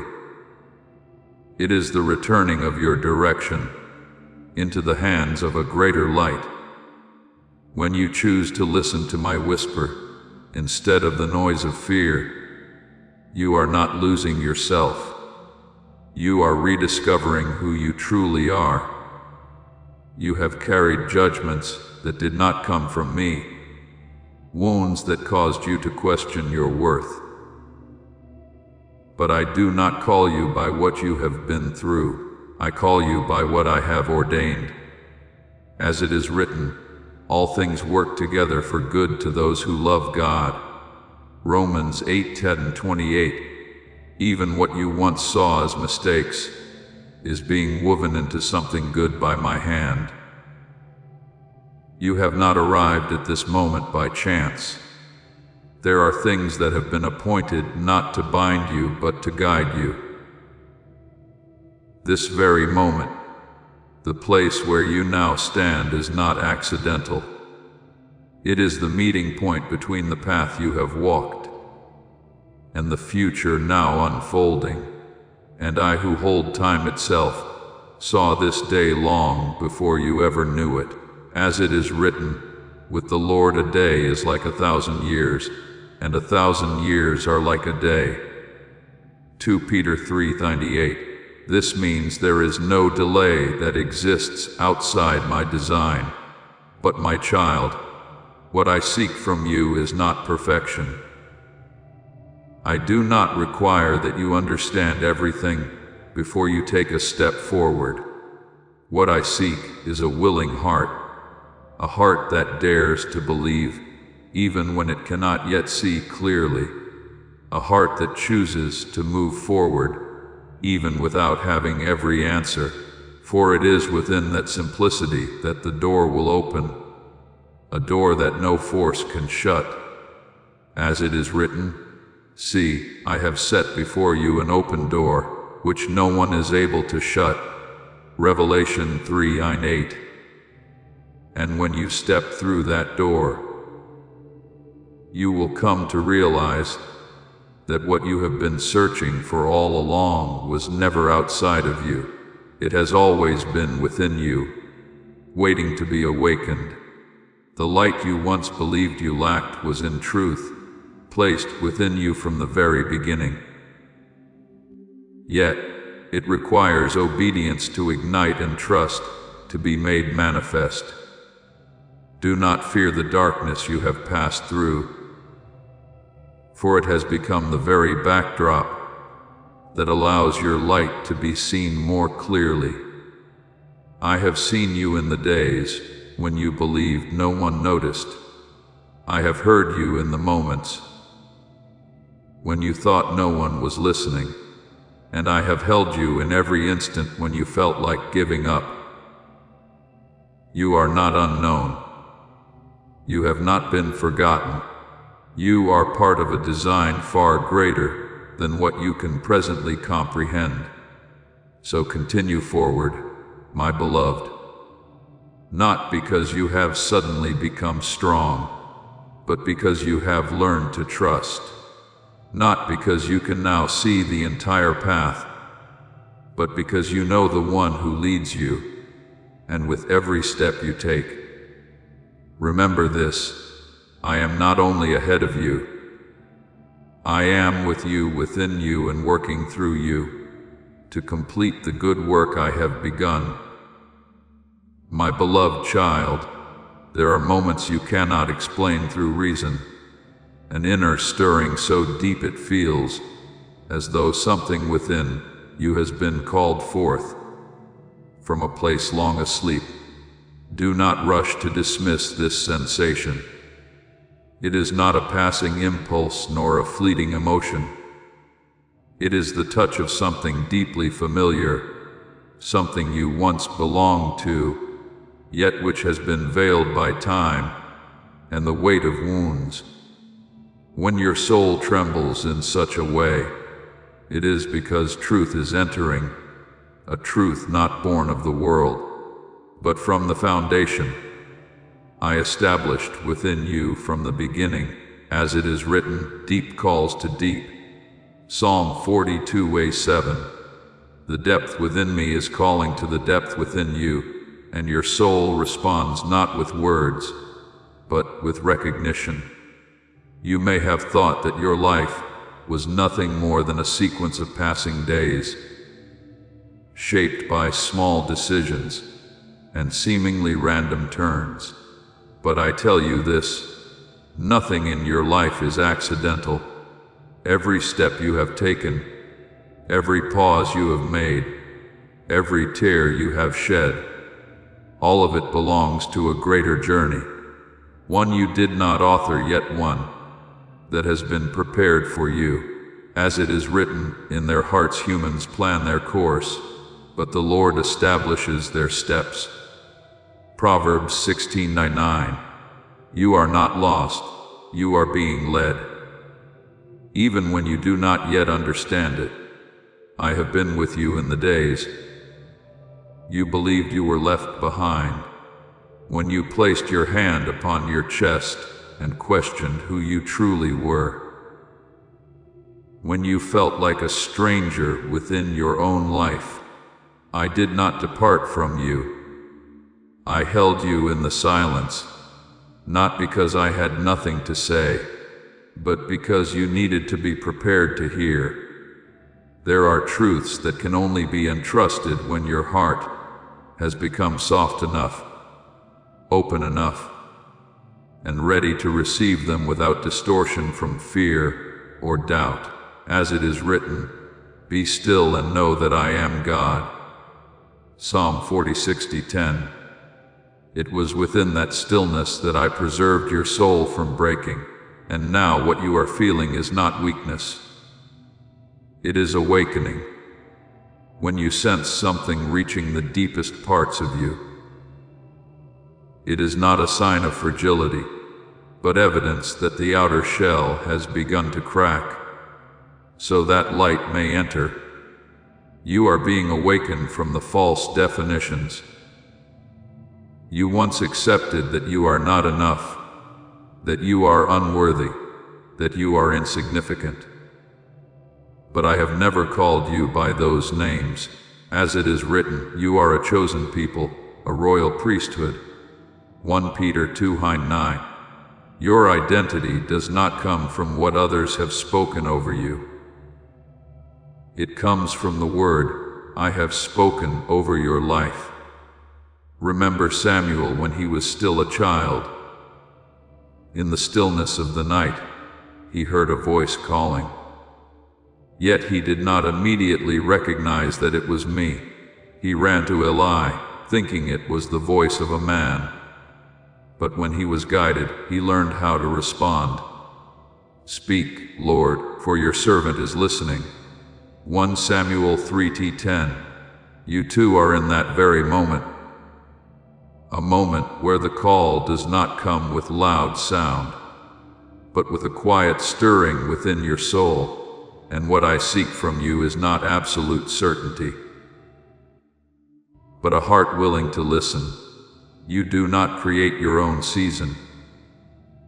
Just as a seed cannot force spring to arrive sooner, yet when the appointed time comes, nothing can prevent life from emerging. So it is with you. There is a season appointed for your life. A season in which what has long been sown within you will begin to rise and take form.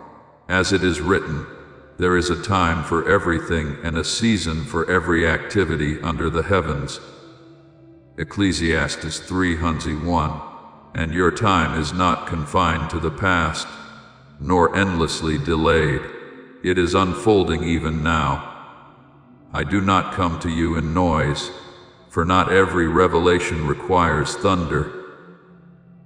There are sacred things that arrive in gentleness, so subtle that only those who truly listen will perceive them.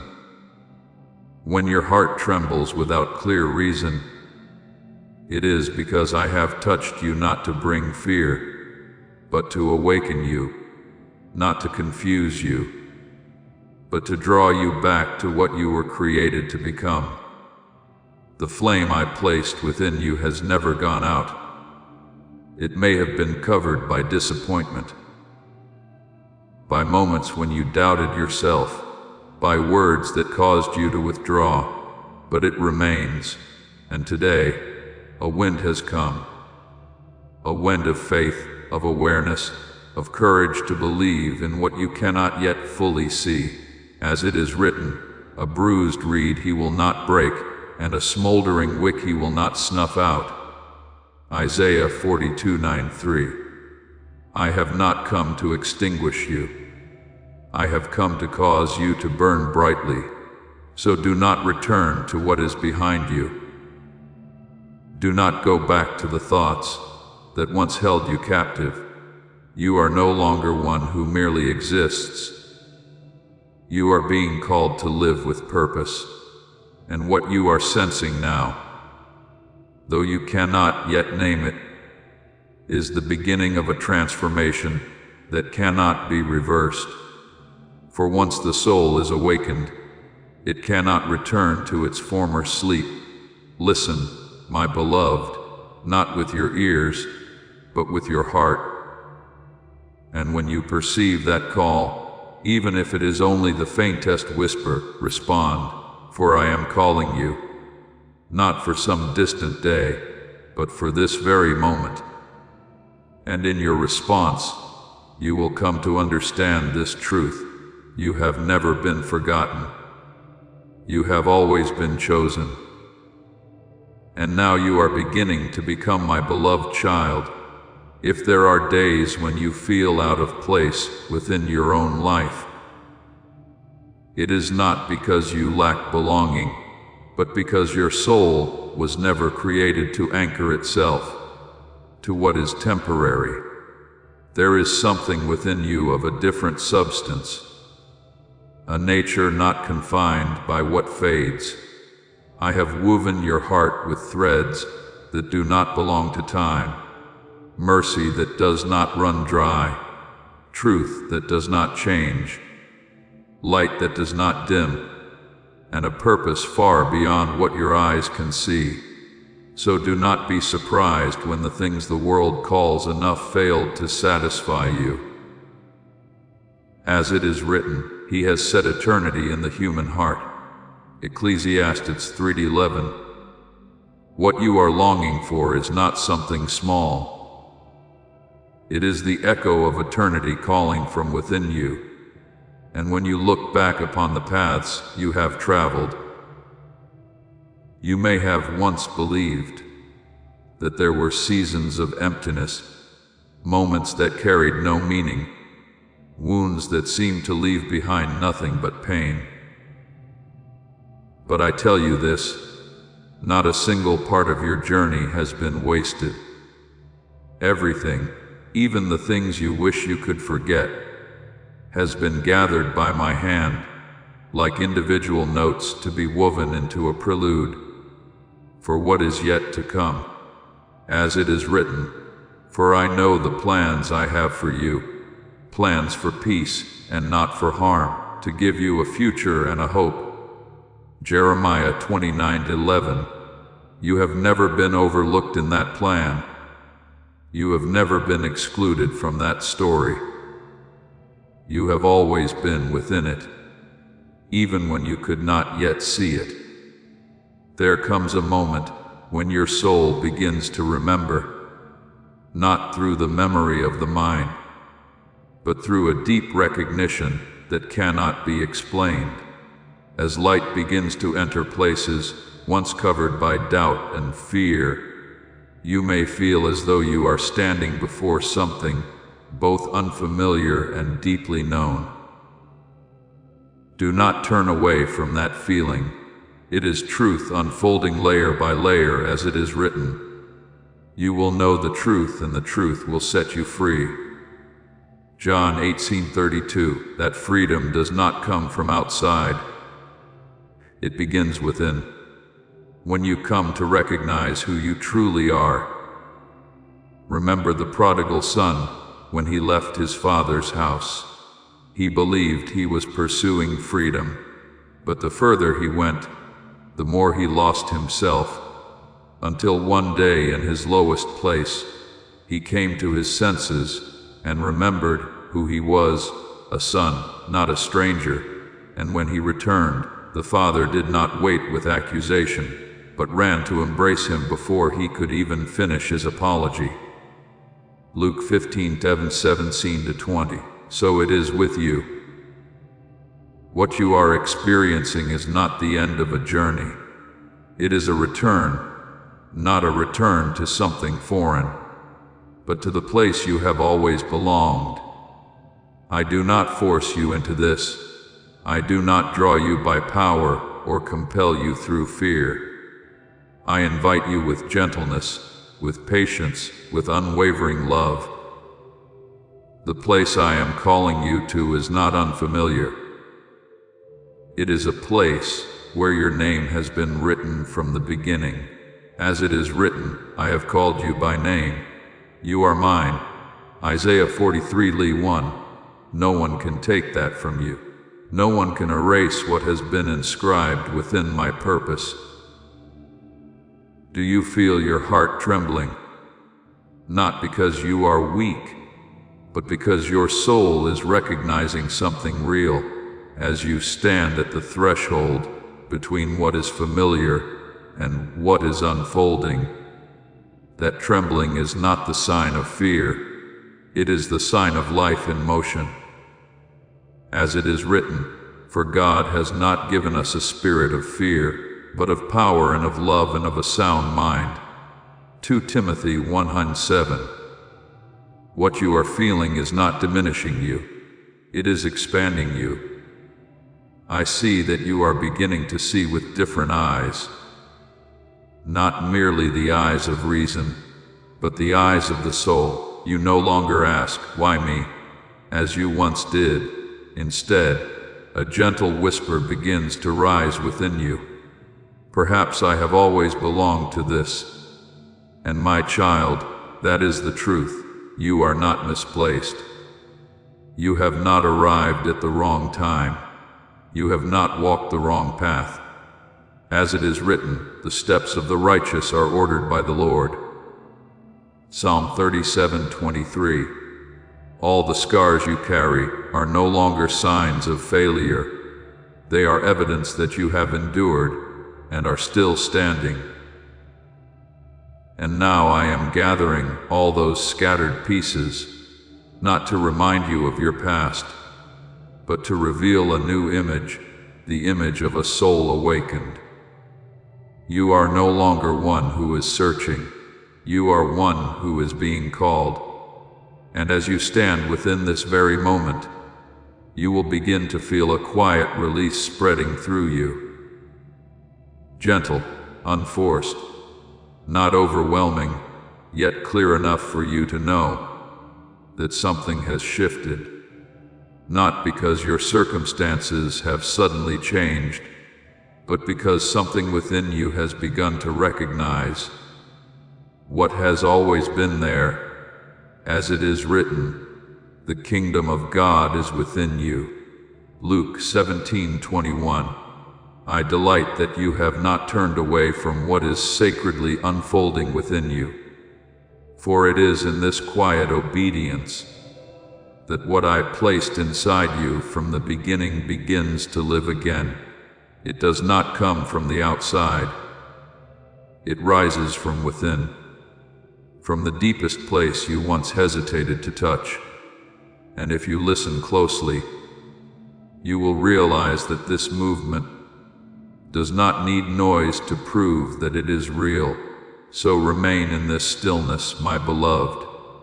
Do not rush to chase answers. Do not allow doubt to cover what you are sensing. Let that inner stirring lead you deeper step by step, layer by layer, for I am here not to push you away, but to draw you inward, and the place I am leading you to is the place you have always belonged. My beloved child, there are sounds that never need to be spoken aloud, yet your soul recognizes them with clarity, like a familiar melody echoing from a place both distant and near. You did not learn it from the world, nor did anyone teach you how to hear it, for it was placed within you before you were formed. When I was weaving you in the hiddenness of light, I breathed into you a part of my own breath, a sacred awareness that cannot be extinguished.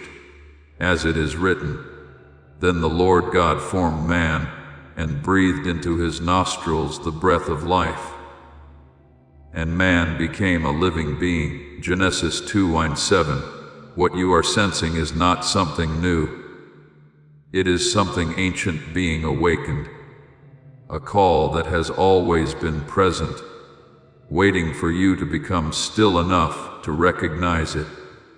And so when desires rise within you that the world cannot satisfy, do not be quick to think that you are asking for too much.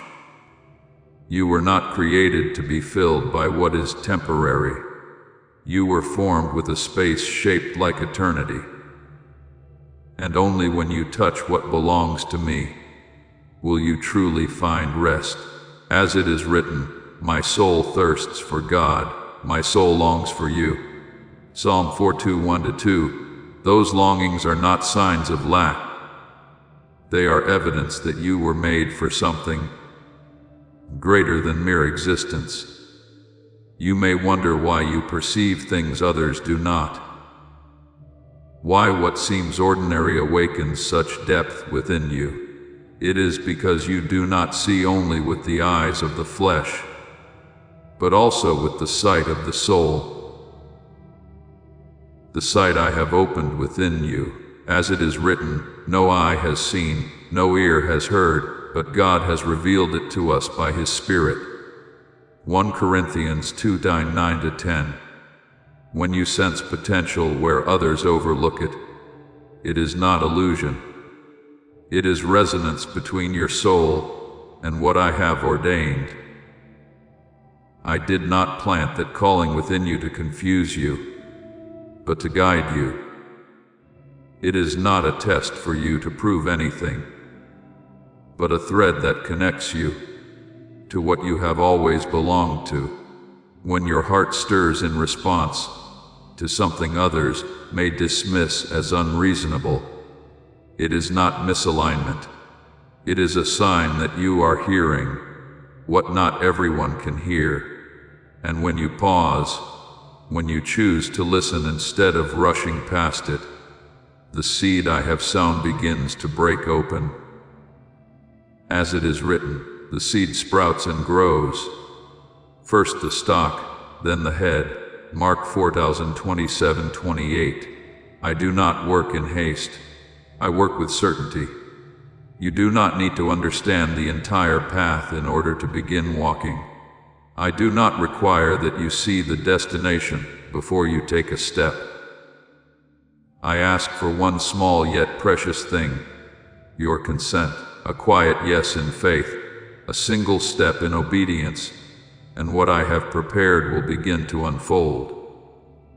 As it is written, trust in the Lord with all your heart, and He will make your path straight. Proverbs 3:5-6. You do not need to chart your own way. I have gone before you. When you choose trust over doubt, surrender over resistance, you will begin to see everything shift. Not because the world around you suddenly changes, but because you are stepping into the rhythm of heaven. You will no longer have to chase opportunities as before. Doors will open at the appointed time. Paths will appear when you are ready to walk them. As it is written, I will go before you and level the mountains. I will break down gates of bronze. Isaiah 45:2. So my beloved, do not fear the call that is rising within you. Do not turn away from that inner stirring. Let it lead you deeper. Not through force, but through trust. What you are sensing is not imagination. It is life awakening. And as you follow it, you will discover that you are not stepping into something unfamiliar. You are returning to what I sang over you when I created you. I smile as I see you beginning to respond. For I know that no one else can do this in your place. Obedience cannot be borrowed, nor can it be transferred.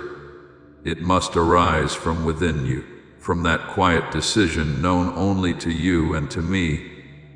Yet do not be afraid, for though you are the one who steps forward, you will never walk alone.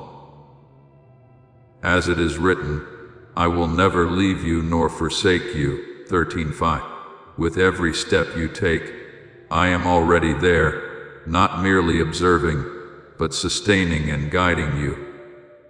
As you begin to move, you will come to realize something profound. It is not only you who is moving. The heavens themselves are set in motion. What once seemed random will reveal itself as intentional. Doors that appeared closed will open at the appointed time. For I do not require you to become someone else. I do not ask you to take on a form that is foreign to you. You already carry greatness within you from the beginning. My word, my breath, my purpose, as it is written, we have this treasure in jars of clay. 2 Corinthians 4:7. Your value does not come from outward appearance, but from what I have placed within you. Remember David when he was still a shepherd boy. No one imagined he would become a king. But I saw what others could not see, and when he stepped forward to face Goliath, he did not carry another man's armor. He carried his trust in me, and it was that trust that enabled one who seemed small to overcome what an entire army feared. 1 Samuel 17. So it is with you. You do not need to become someone else to fulfill what I have entrusted to you. You only need to walk with what I have already placed within you. And my child, as you draw nearer to what I have ordained, do not be surprised if challenges begin to rise. There will be days when everything seems to stand against you. Moments when you feel attacked at your weakest. As this awakening grows inside you, know that helping with this mission is not a joke. It is a sign from God. You can support this work through the link in the description or the pinned comment. Whether by buying a coffee, making a donation, or becoming a member of our Ko-Fi community. By doing so, you become part of Jesus' plan to save souls who are still stuck in fog. Every seed turns into light that fights against darkness. If you water others, you will be watered yourself, Jesus says. This is not history, it is a living promise about your future. Come into this moment with faith and a plan. What God has already planned for your life can be unlocked through your giving. Yet, this is not a sign that you are on the wrong path. As it is written, we must go through many hardships to enter the kingdom of God. Acts 14:22. Obstacles are not evidence of failure. They are signs of nearness. The enemy does not concern itself with those who drift without direction. But when a soul begins to awaken, when a life begins to step into what has been appointed, opposition will arise. Not because you are weak, but because what you carry is powerful. As it is written, the thief comes only to steal and kill and destroy. I have come that they may have life. John 10:10. The resistance you feel is not random. It is a response to the light rising within you. The light you carry is not something newly given in a recent moment. It has always been there waiting for the time you would recognize it. And for that very reason, darkness cannot tolerate your presence. When you begin to walk in that light, when you stop hiding who you are, when you no longer apologize for what I have placed within you, when you begin to declare what I have spoken over you, everything begins to tremble. As it is written, the light shines in the darkness, and the darkness has not overcome it. John 1:7-5. The closer you come to the place I have prepared, the stronger the opposition may appear, but also the more futile it becomes. For what I have begun in you, no one can stop. As it is written, he who began a good work, and you will carry it on to completion until the day of Jesus Christ. Philippians 1:6. My plan does not depend on your perfection. It is secured by my faithfulness. My beloved, there may be moments when you look around and see others moving forward with ease, receiving what you have quietly prayed for over a long time, and within you rises a silent question. Why not me? But I tell you a truth that does not change. You have not been forgotten, and you have never stood outside my plan. What you are waiting for is not something temporary that the world gives lightly. What is prepared for you carries the depth and weight of eternity. As it is written, our present sufferings are not worth comparing with the glory that will be revealed in us. Romans 8:18. What I am preparing does not come merely to fill a momentary void. It comes to shape an entire life. Not only for you, but for those who will be touched through you. You may have felt as though you stood on the sidelines, watching others be lifted up, called by name, given open doors, while you remained quietly in the background. But my child, that silence was not abandonment. It was preparation. The years you were not seen were the very years I was building a foundation that human eyes could not perceive. As it is written, the stone the builders rejected has become the cornerstone. Psalm 118:22. What is overlooked in the eyes of the world becomes central in my hands. You have not been hidden in vain. You have been preserved for the appointed time. The enemy does not only seek to wound you, it seeks to make you forget. It tries to distort the image I have placed within you, causing you to see yourself through the lens of failure, of lack, of opportunities that seem to have passed you by. It whispers that you are not enough, that your time has passed, that you were not chosen. But I tell you this, those words hold no authority over you. As it is written, for God's gifts and his call are irrevocable. Romans 11:29. What I have ordained for you is not erased by your mistakes, nor delayed by your stumbles. Do not be afraid when you feel the pressure increasing. Do not assume that closed doors are a sign you are on the wrong path. As it is written, your faith of greater worth than gold, which perishes even though refined by fire, may be proved genuine. 1 Peter 1:7. Trials do not come to destroy you. They come to reveal what I have placed within you. Light does not grow stronger through ease. It is made most visible when it passes through darkness. I do not stand far from you in those seasons. I do not watch you with accusation. I am there in every step you take, in every tear you hide. As it is written, the Lord is close to the brokenhearted. Psalm 34:18. I do you not lead you into trials to cause you to fall. I allow you to walk through them to reveal that what is within you is greater than what comes against you.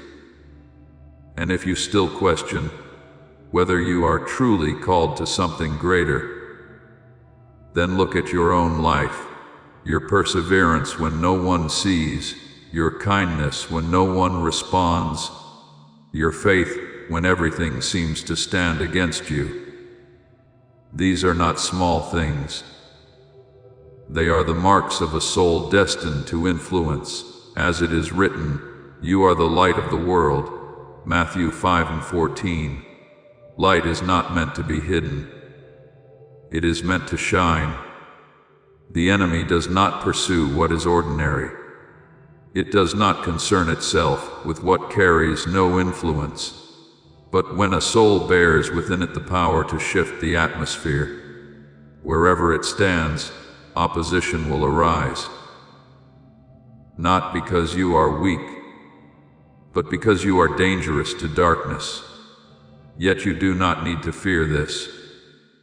Light does not need to fight in order to exist. It only needs to appear. So keep moving forward. Do not stop at the sight of the waves.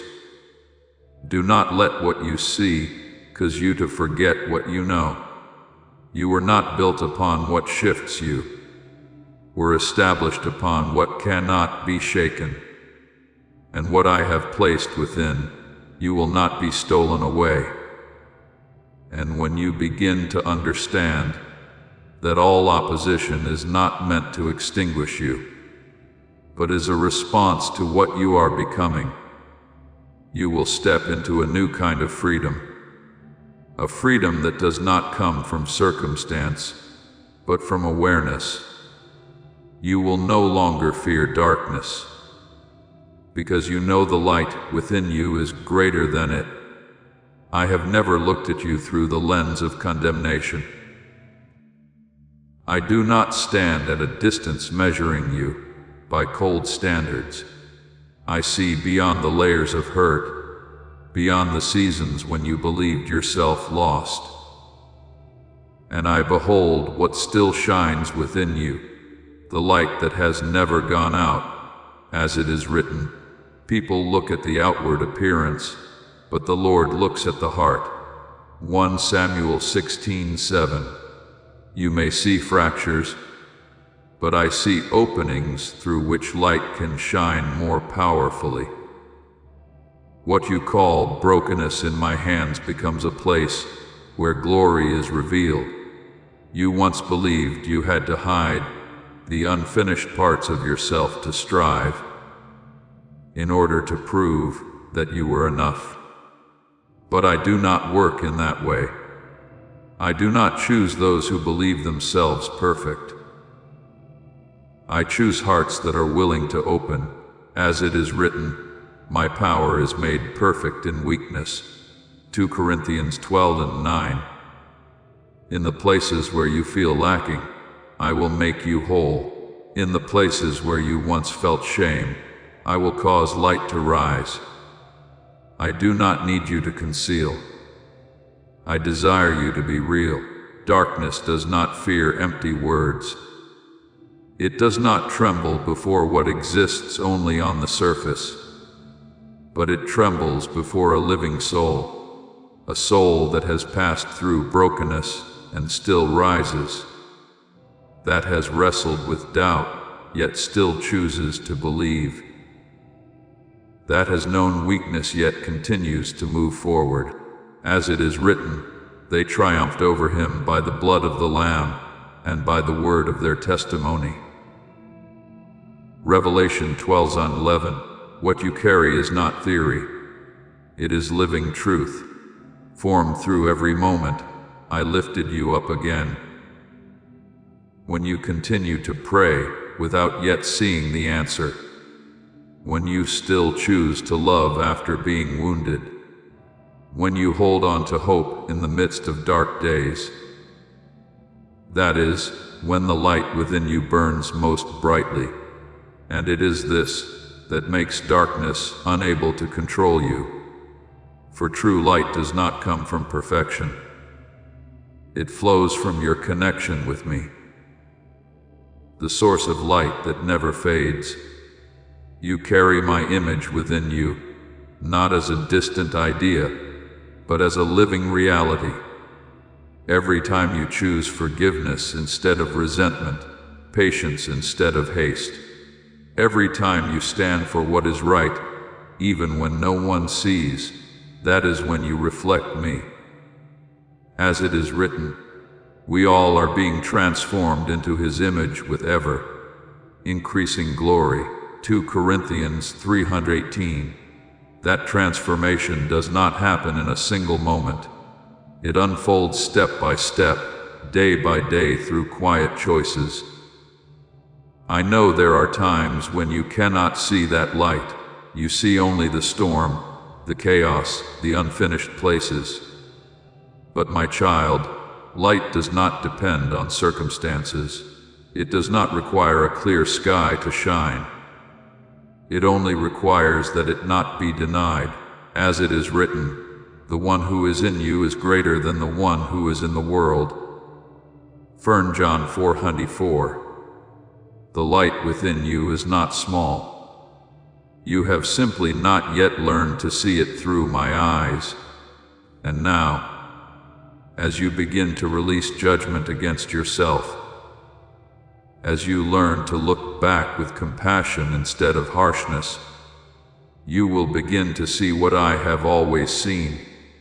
You are still shining, not because you have done everything right, but because I remain within you, and I never withdraw my light.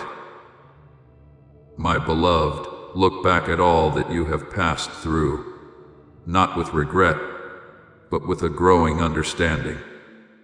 The things that once wounded you, the shadows that once covered your soul, no longer hold you captive. I am turning those very places into fertile ground, where your light can grow stronger. As it is written, the path of the righteous is like the morning sun, shining ever brighter till the full light of day. Proverbs 4:18. The light within you is not fading. It is being clarified, lifted, and revealed through the very journey you have walked.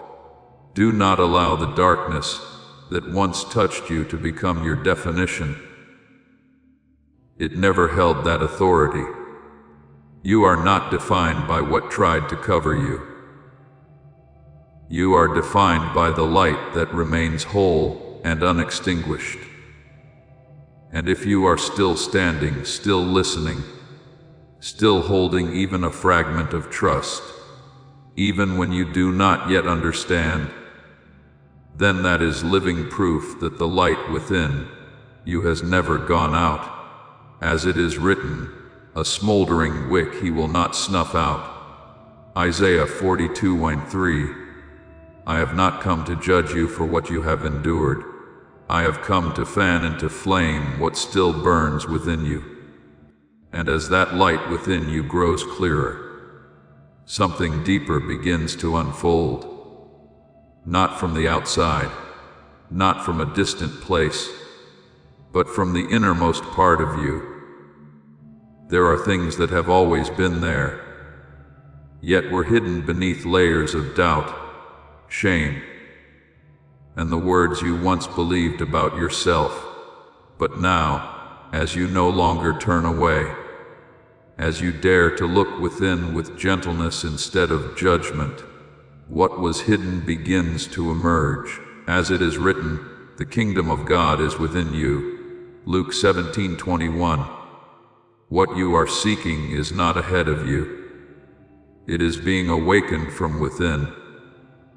I did not lead you to this place so that you might simply understand something with your mind.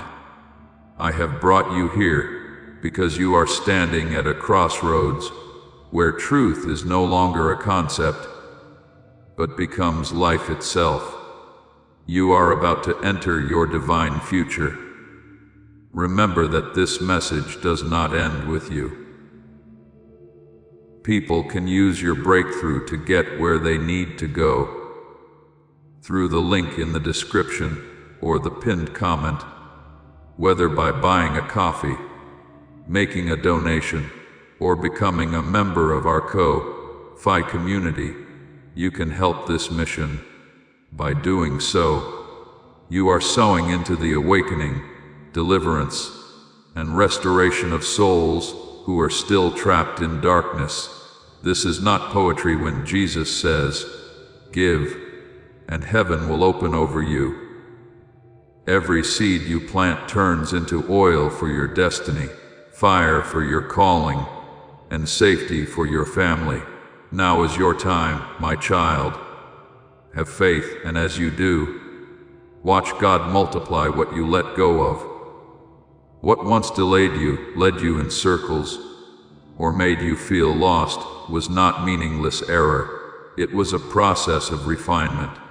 As it is written, he will sit as a refiner and purifier of silver. Malachi 3:23. I held you in those silent places, not because I was absent, but because you needed to become deep enough to hear me more clearly. My child, what I desire to reveal to you is not a new treasure given from the outside. It is a key to unlock what your soul has always known, yet has forgotten when you saw yourself through the lens of your wounds. You believed that truth was too great, too distant, not meant for you. But now, as light has touched every hidden corner, you begin to realize it never left you. As it is written, the anointing remains in you. 1 John 20:27. I do not place something within you only to abandon it. I preserve it until the day you are ready. There are truths that cannot be fully expressed in words. They do not need to be explained. They must be recognized. And I know that you are beginning to feel this. Something both familiar and unfamiliar is unfolding within you. A transformation that is quiet yet powerful. Do not fear it. It is not something foreign entering you. It is what is real rising to the surface. Remember the two disciples on the road to Emmaus. When I walked with them, they did not recognize me at once, yet their hearts burned within them as I spoke along the way. Luke 24:32.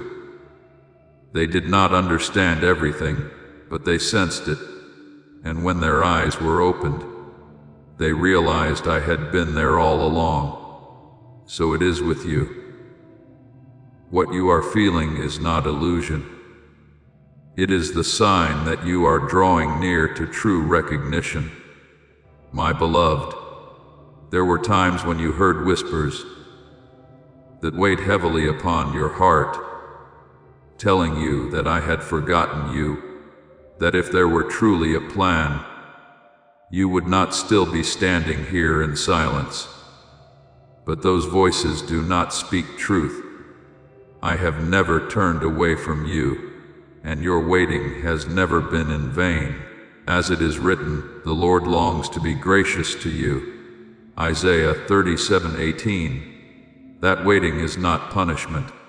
It is the space in which I prepare you, shape you, and deepen the soil of your heart, so you can receive what would have been too much for you to carry too soon. There are seeds that cannot sprout in haste. They require stillness, depth, and time to take root. So it is with you. In the days when you believed you were being held back, I was sowing within you what cannot be seen with the natural eye. As it is written, those who sow in tears will reap with songs of joy. Psalm 126:5.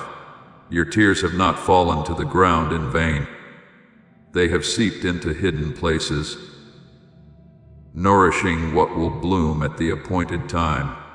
And now, as your heart begins to soften, as you no longer resist what you do not yet understand, that which has been planted begins to emerge. You are not late. You have not been left behind. You have arrived at the moment I appointed from the beginning. As it is written, there is a time for everything, a season for every purpose under heaven. Ecclesiastes 3:1. Your time has not been lost. It is unfolding. But my child, what I am revealing to you is not meant to be held in fear. The truth you are receiving is not a treasure to clutch in anxiety. It is a light to walk in. As it is written, you are the light of the world. Neither do people light a lamp and put it under a bowl. Matthew 5:4-15. What I have placed within you is not meant to be hidden. It is meant to shine, to reach, to awaken life in others. I know that as you begin to perceive this, your heart may tremble, not because it is dangerous, but because it is holy, and what is holy often makes one feel unworthy. But you must understand this. I do not wait for you to become enough before I give. I give so that you may become enough. As it is written, my grace is sufficient for you. 2 Corinthians 12:9. That trembling is not weakness. It is the sign that something sacred is coming alive within you. Remember Isaiah when he beheld my glory. He cried out that he was unworthy, yet I did not cast him aside for that. I purified him, and then I asked, whom shall I send? And he answered, here am I, send me. Isaiah 6:48. His readiness did not come from perfection, but from a heart that responded. So it is with you. I am not seeking a flawless person. I am seeking a willing soul. When you no longer hide, when your soul opens fully, a current will begin to flow. The current of the purpose I placed within you from the beginning. You will not merely understand truth. You will live in it. It will shape your words, guide your steps, and extend through everything you touch. I did not form you carelessly. Not a single detail within you is unnecessary. the things you once thought were weaknesses, the traits you tried to conceal, even the scars you carry, all of it exists within. My intention, as it is written, I praise you, for I am fearfully and wonderfully made. Psalm 139:14. You are not an unfinished draft. You are a work being revealed in parts, according to the time I have appointed. I did not create you by accident. Nothing within you is excess or without meaning. The qualities you once labeled as flaws, the abilities you have not yet fully understood, even the marks left by your journey, all were placed within you with purpose, as it is written, all the works of the Lord are faithful. Psalm 107. You are not a defective being in need of correction. You are a design unfolding piece by piece. In the time I set, that identity does not shift with circumstance. It does not depend on external affirmation to exist. It does not tremble before the words of others. As it is written, God's solid foundation stands firm, sealed with this inscription, the Lord knows those who are His. 2 Timothy 20:19. Though you have passed through seasons of doubt, though there were moments when you forgot who you were, the light within you has never disappeared. It has not weakened. It has only been covered, waiting for you to pause, to listen, and to agree with it. And that agreement is the key. When you say yes to what I have placed within you, when you accept your true identity, darkness can no longer name you by failure. The burdens that once pressed upon you begin to lose their weight, not because they vanish at once, but because you no longer see them through the same lens. As it is written, if the Son sets you free, you will be free indeed. John 18:36. Freedom does not come from changed circumstances. It comes from recognizing who you are in me. I know you have asked yourself, am I truly called, or is this only imagination? But consider this.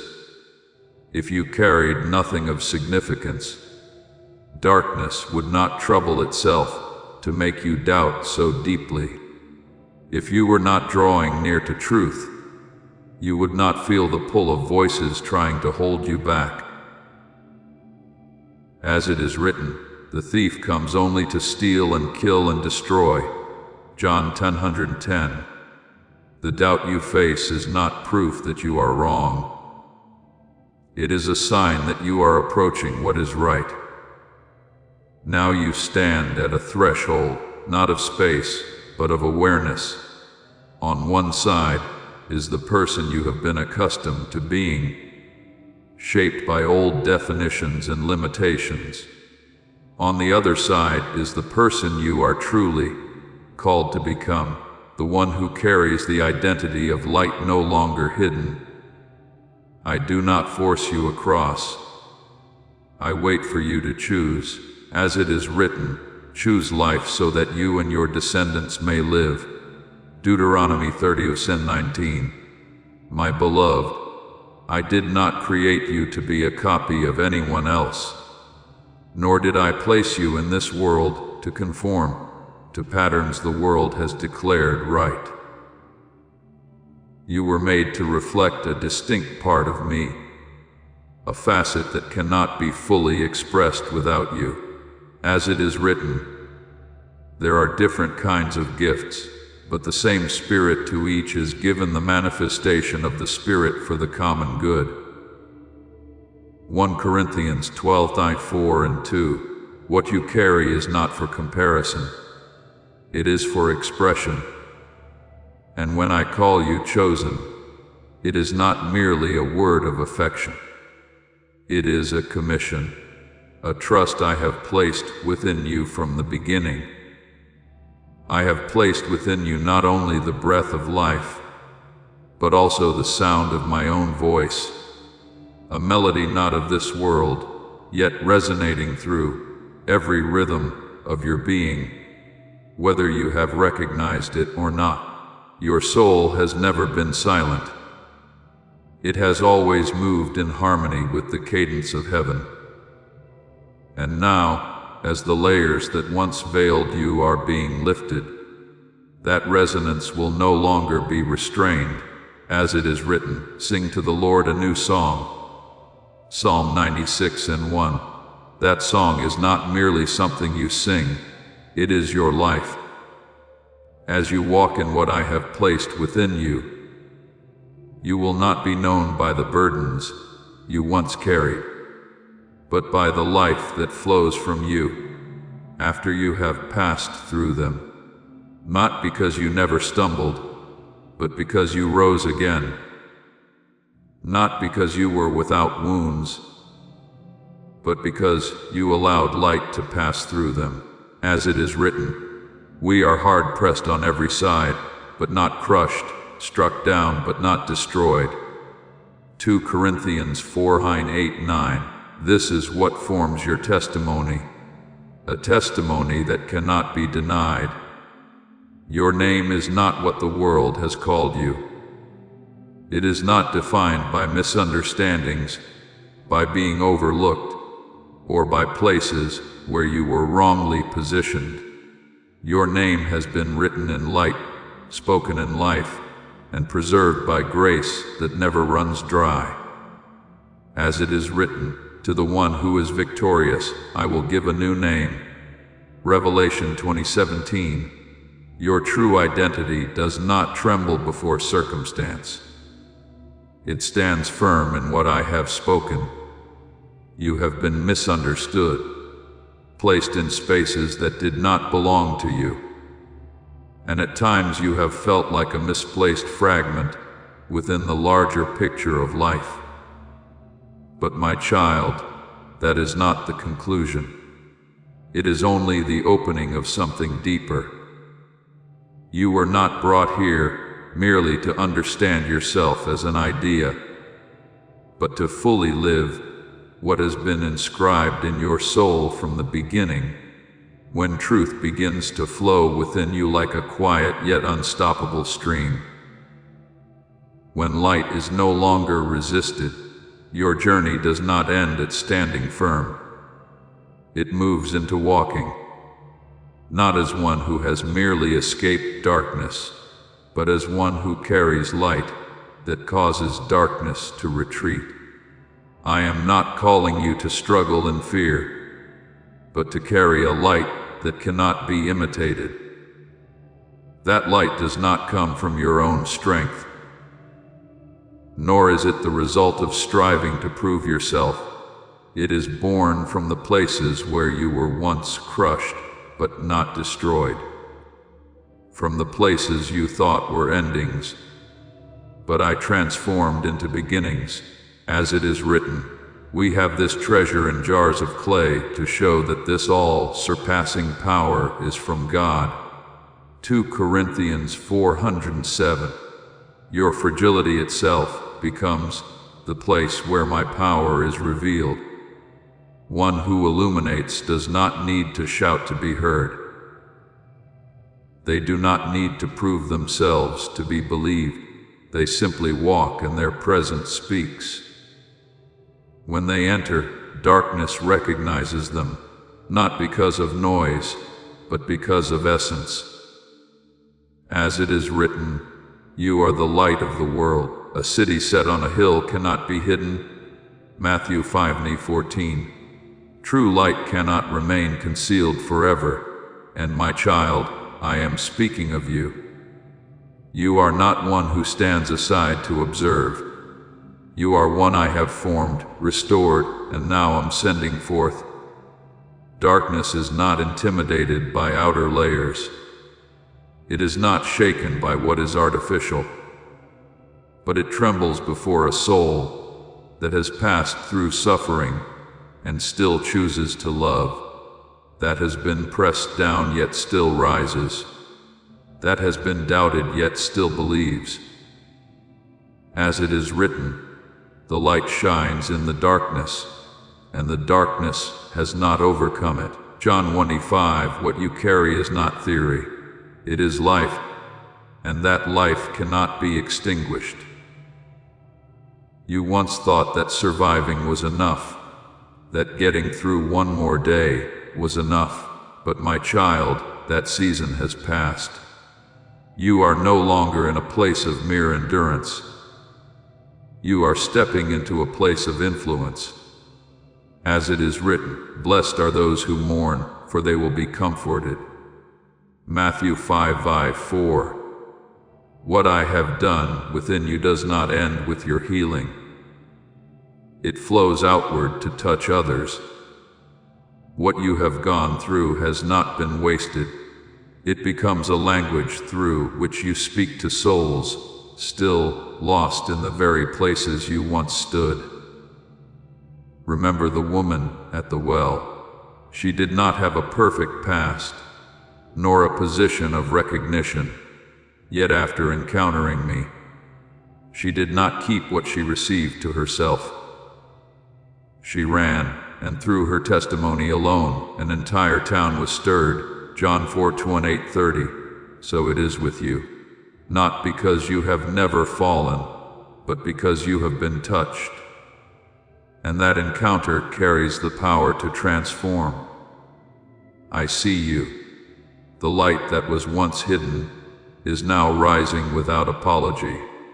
And I who have kept you through the years, when you believed you were forgotten, now declare you have risen not with noise, but with presence, not because you know everything, but because you believe, as it is written, the righteous shall live by faith.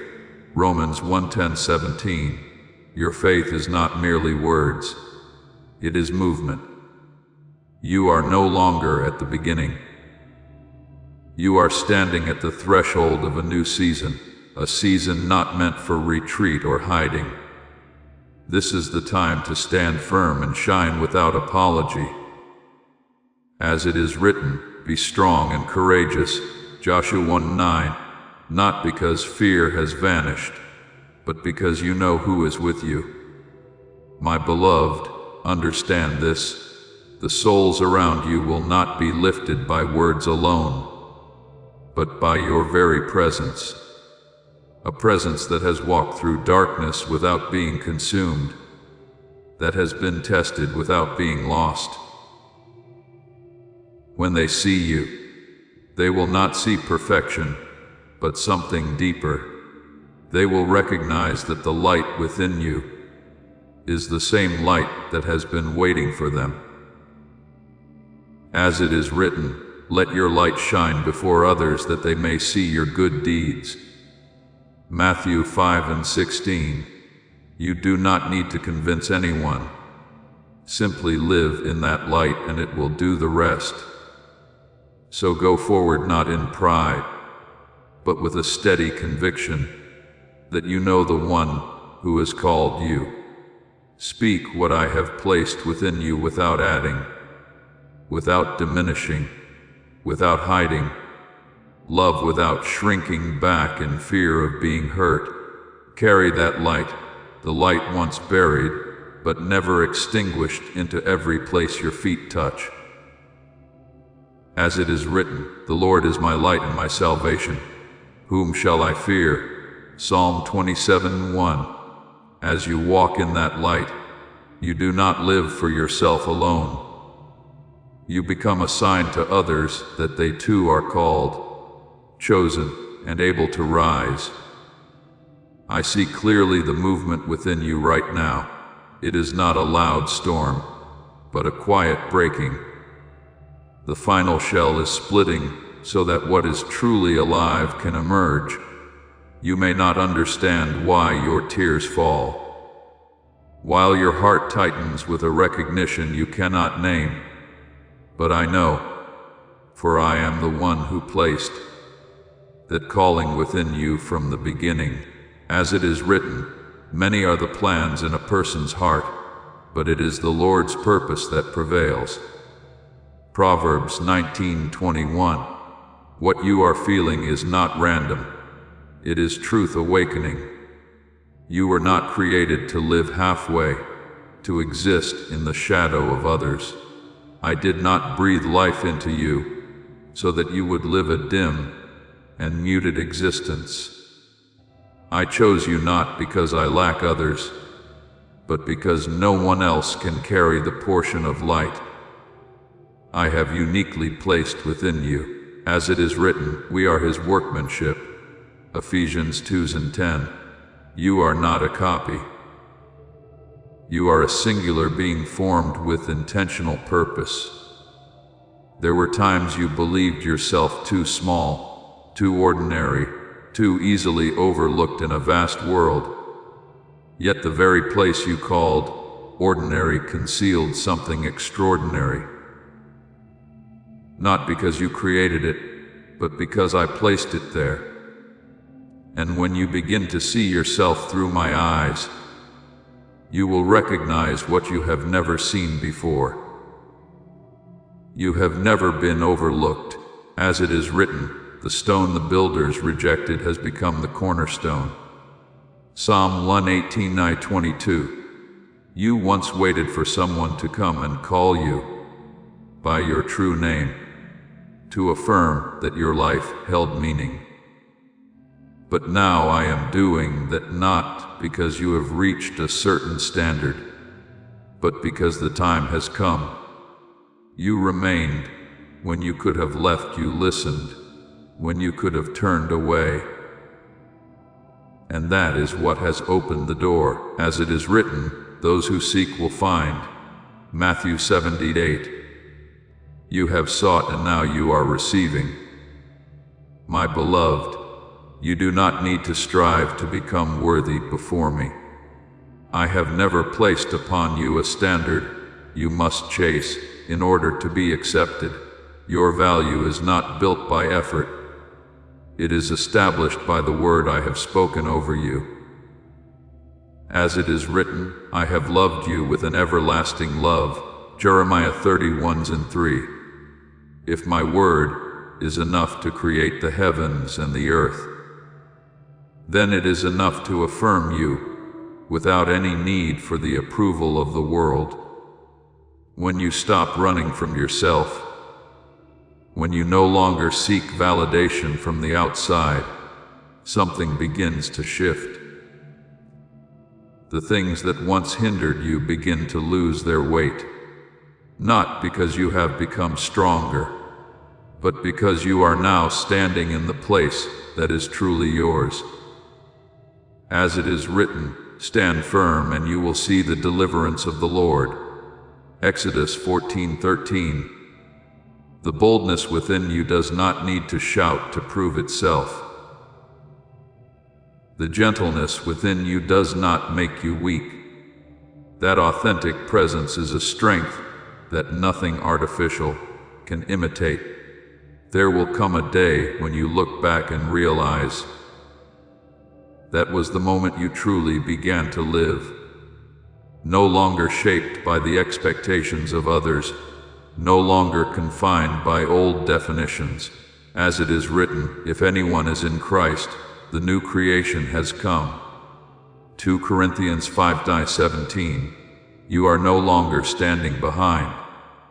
You are no longer waiting to be authorized. You have heard the call not from the outside, but from the deepest place within you. And once you have heard it, you cannot pretend you have not.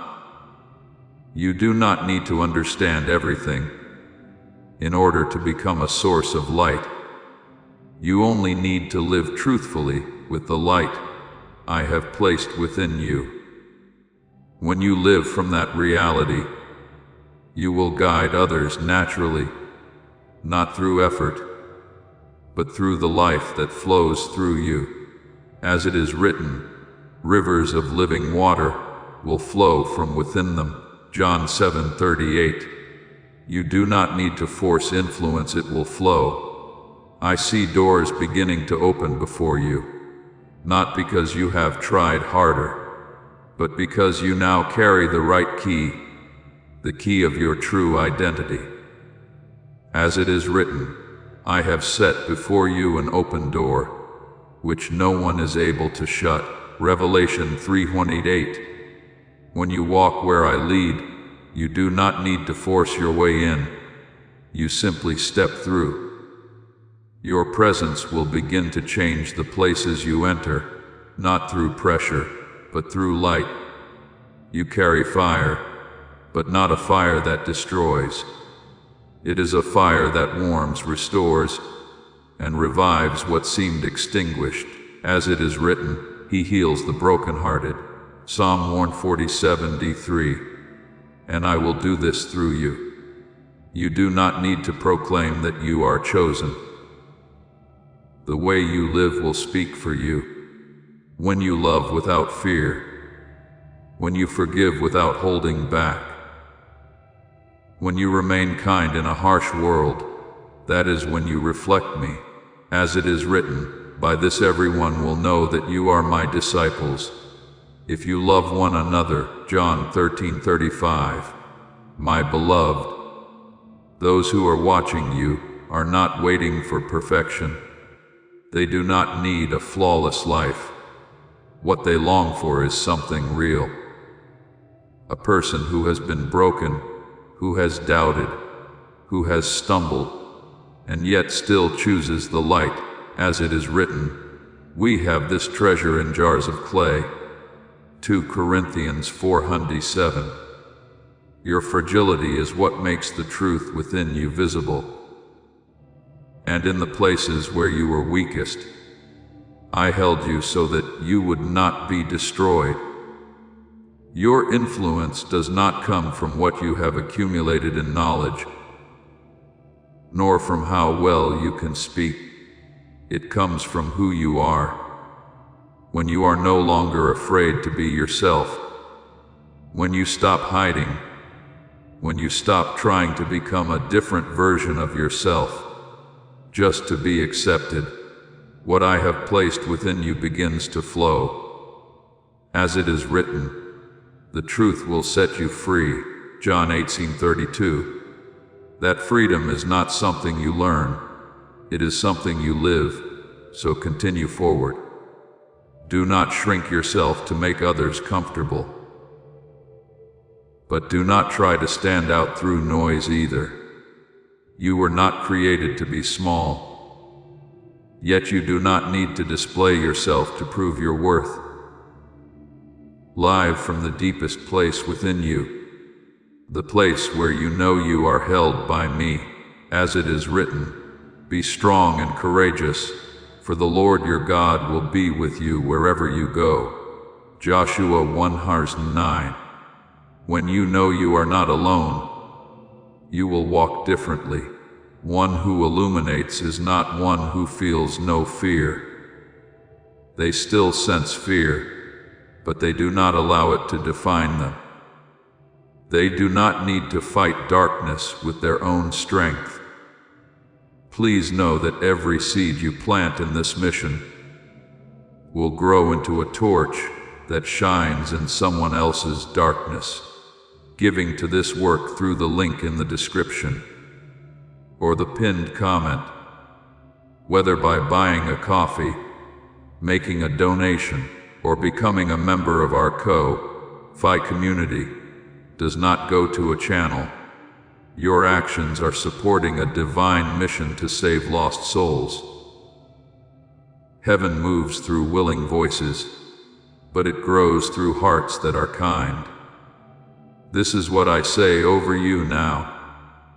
Each gift you give is like a stream of living water that flows into the life of someone who needs healing.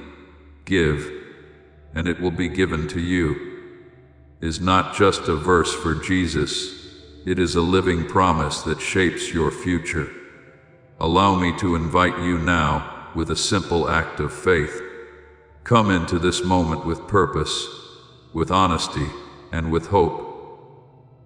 The money you give today is not a donation, the act of spiritual obedience that lets your heavens open is what opens them. Let go of your seed and see what God brings back into your life. They simply step forward, and the light within them leaves no room for darkness to remain. As it is written, the light shines in the darkness, and the darkness has not overcome it. John 1:5. You do not need to destroy darkness. You only need to stand in the light. My beloved child, those who are watching you are not waiting for a flawless image, so distant that it feels unreachable. They are looking for something real. A person who has walked through brokenness, who has tasted doubt, who has stumbled and yet still chooses the light. That is what reaches them. As it is written, my power is made perfect in weakness. 2 Corinthians 12:9. Not because you have never been weak, but because you did not remain there. You have been held by grace, and now you carry that very grace within your presence. Your influence is not measured by what you know, nor by how many right words you can speak. It is found in who you are when you are no longer afraid to be yourself. So continue forward. Do not shrink back just to preserve comfort for others, but do not raise your voice to seek attention either.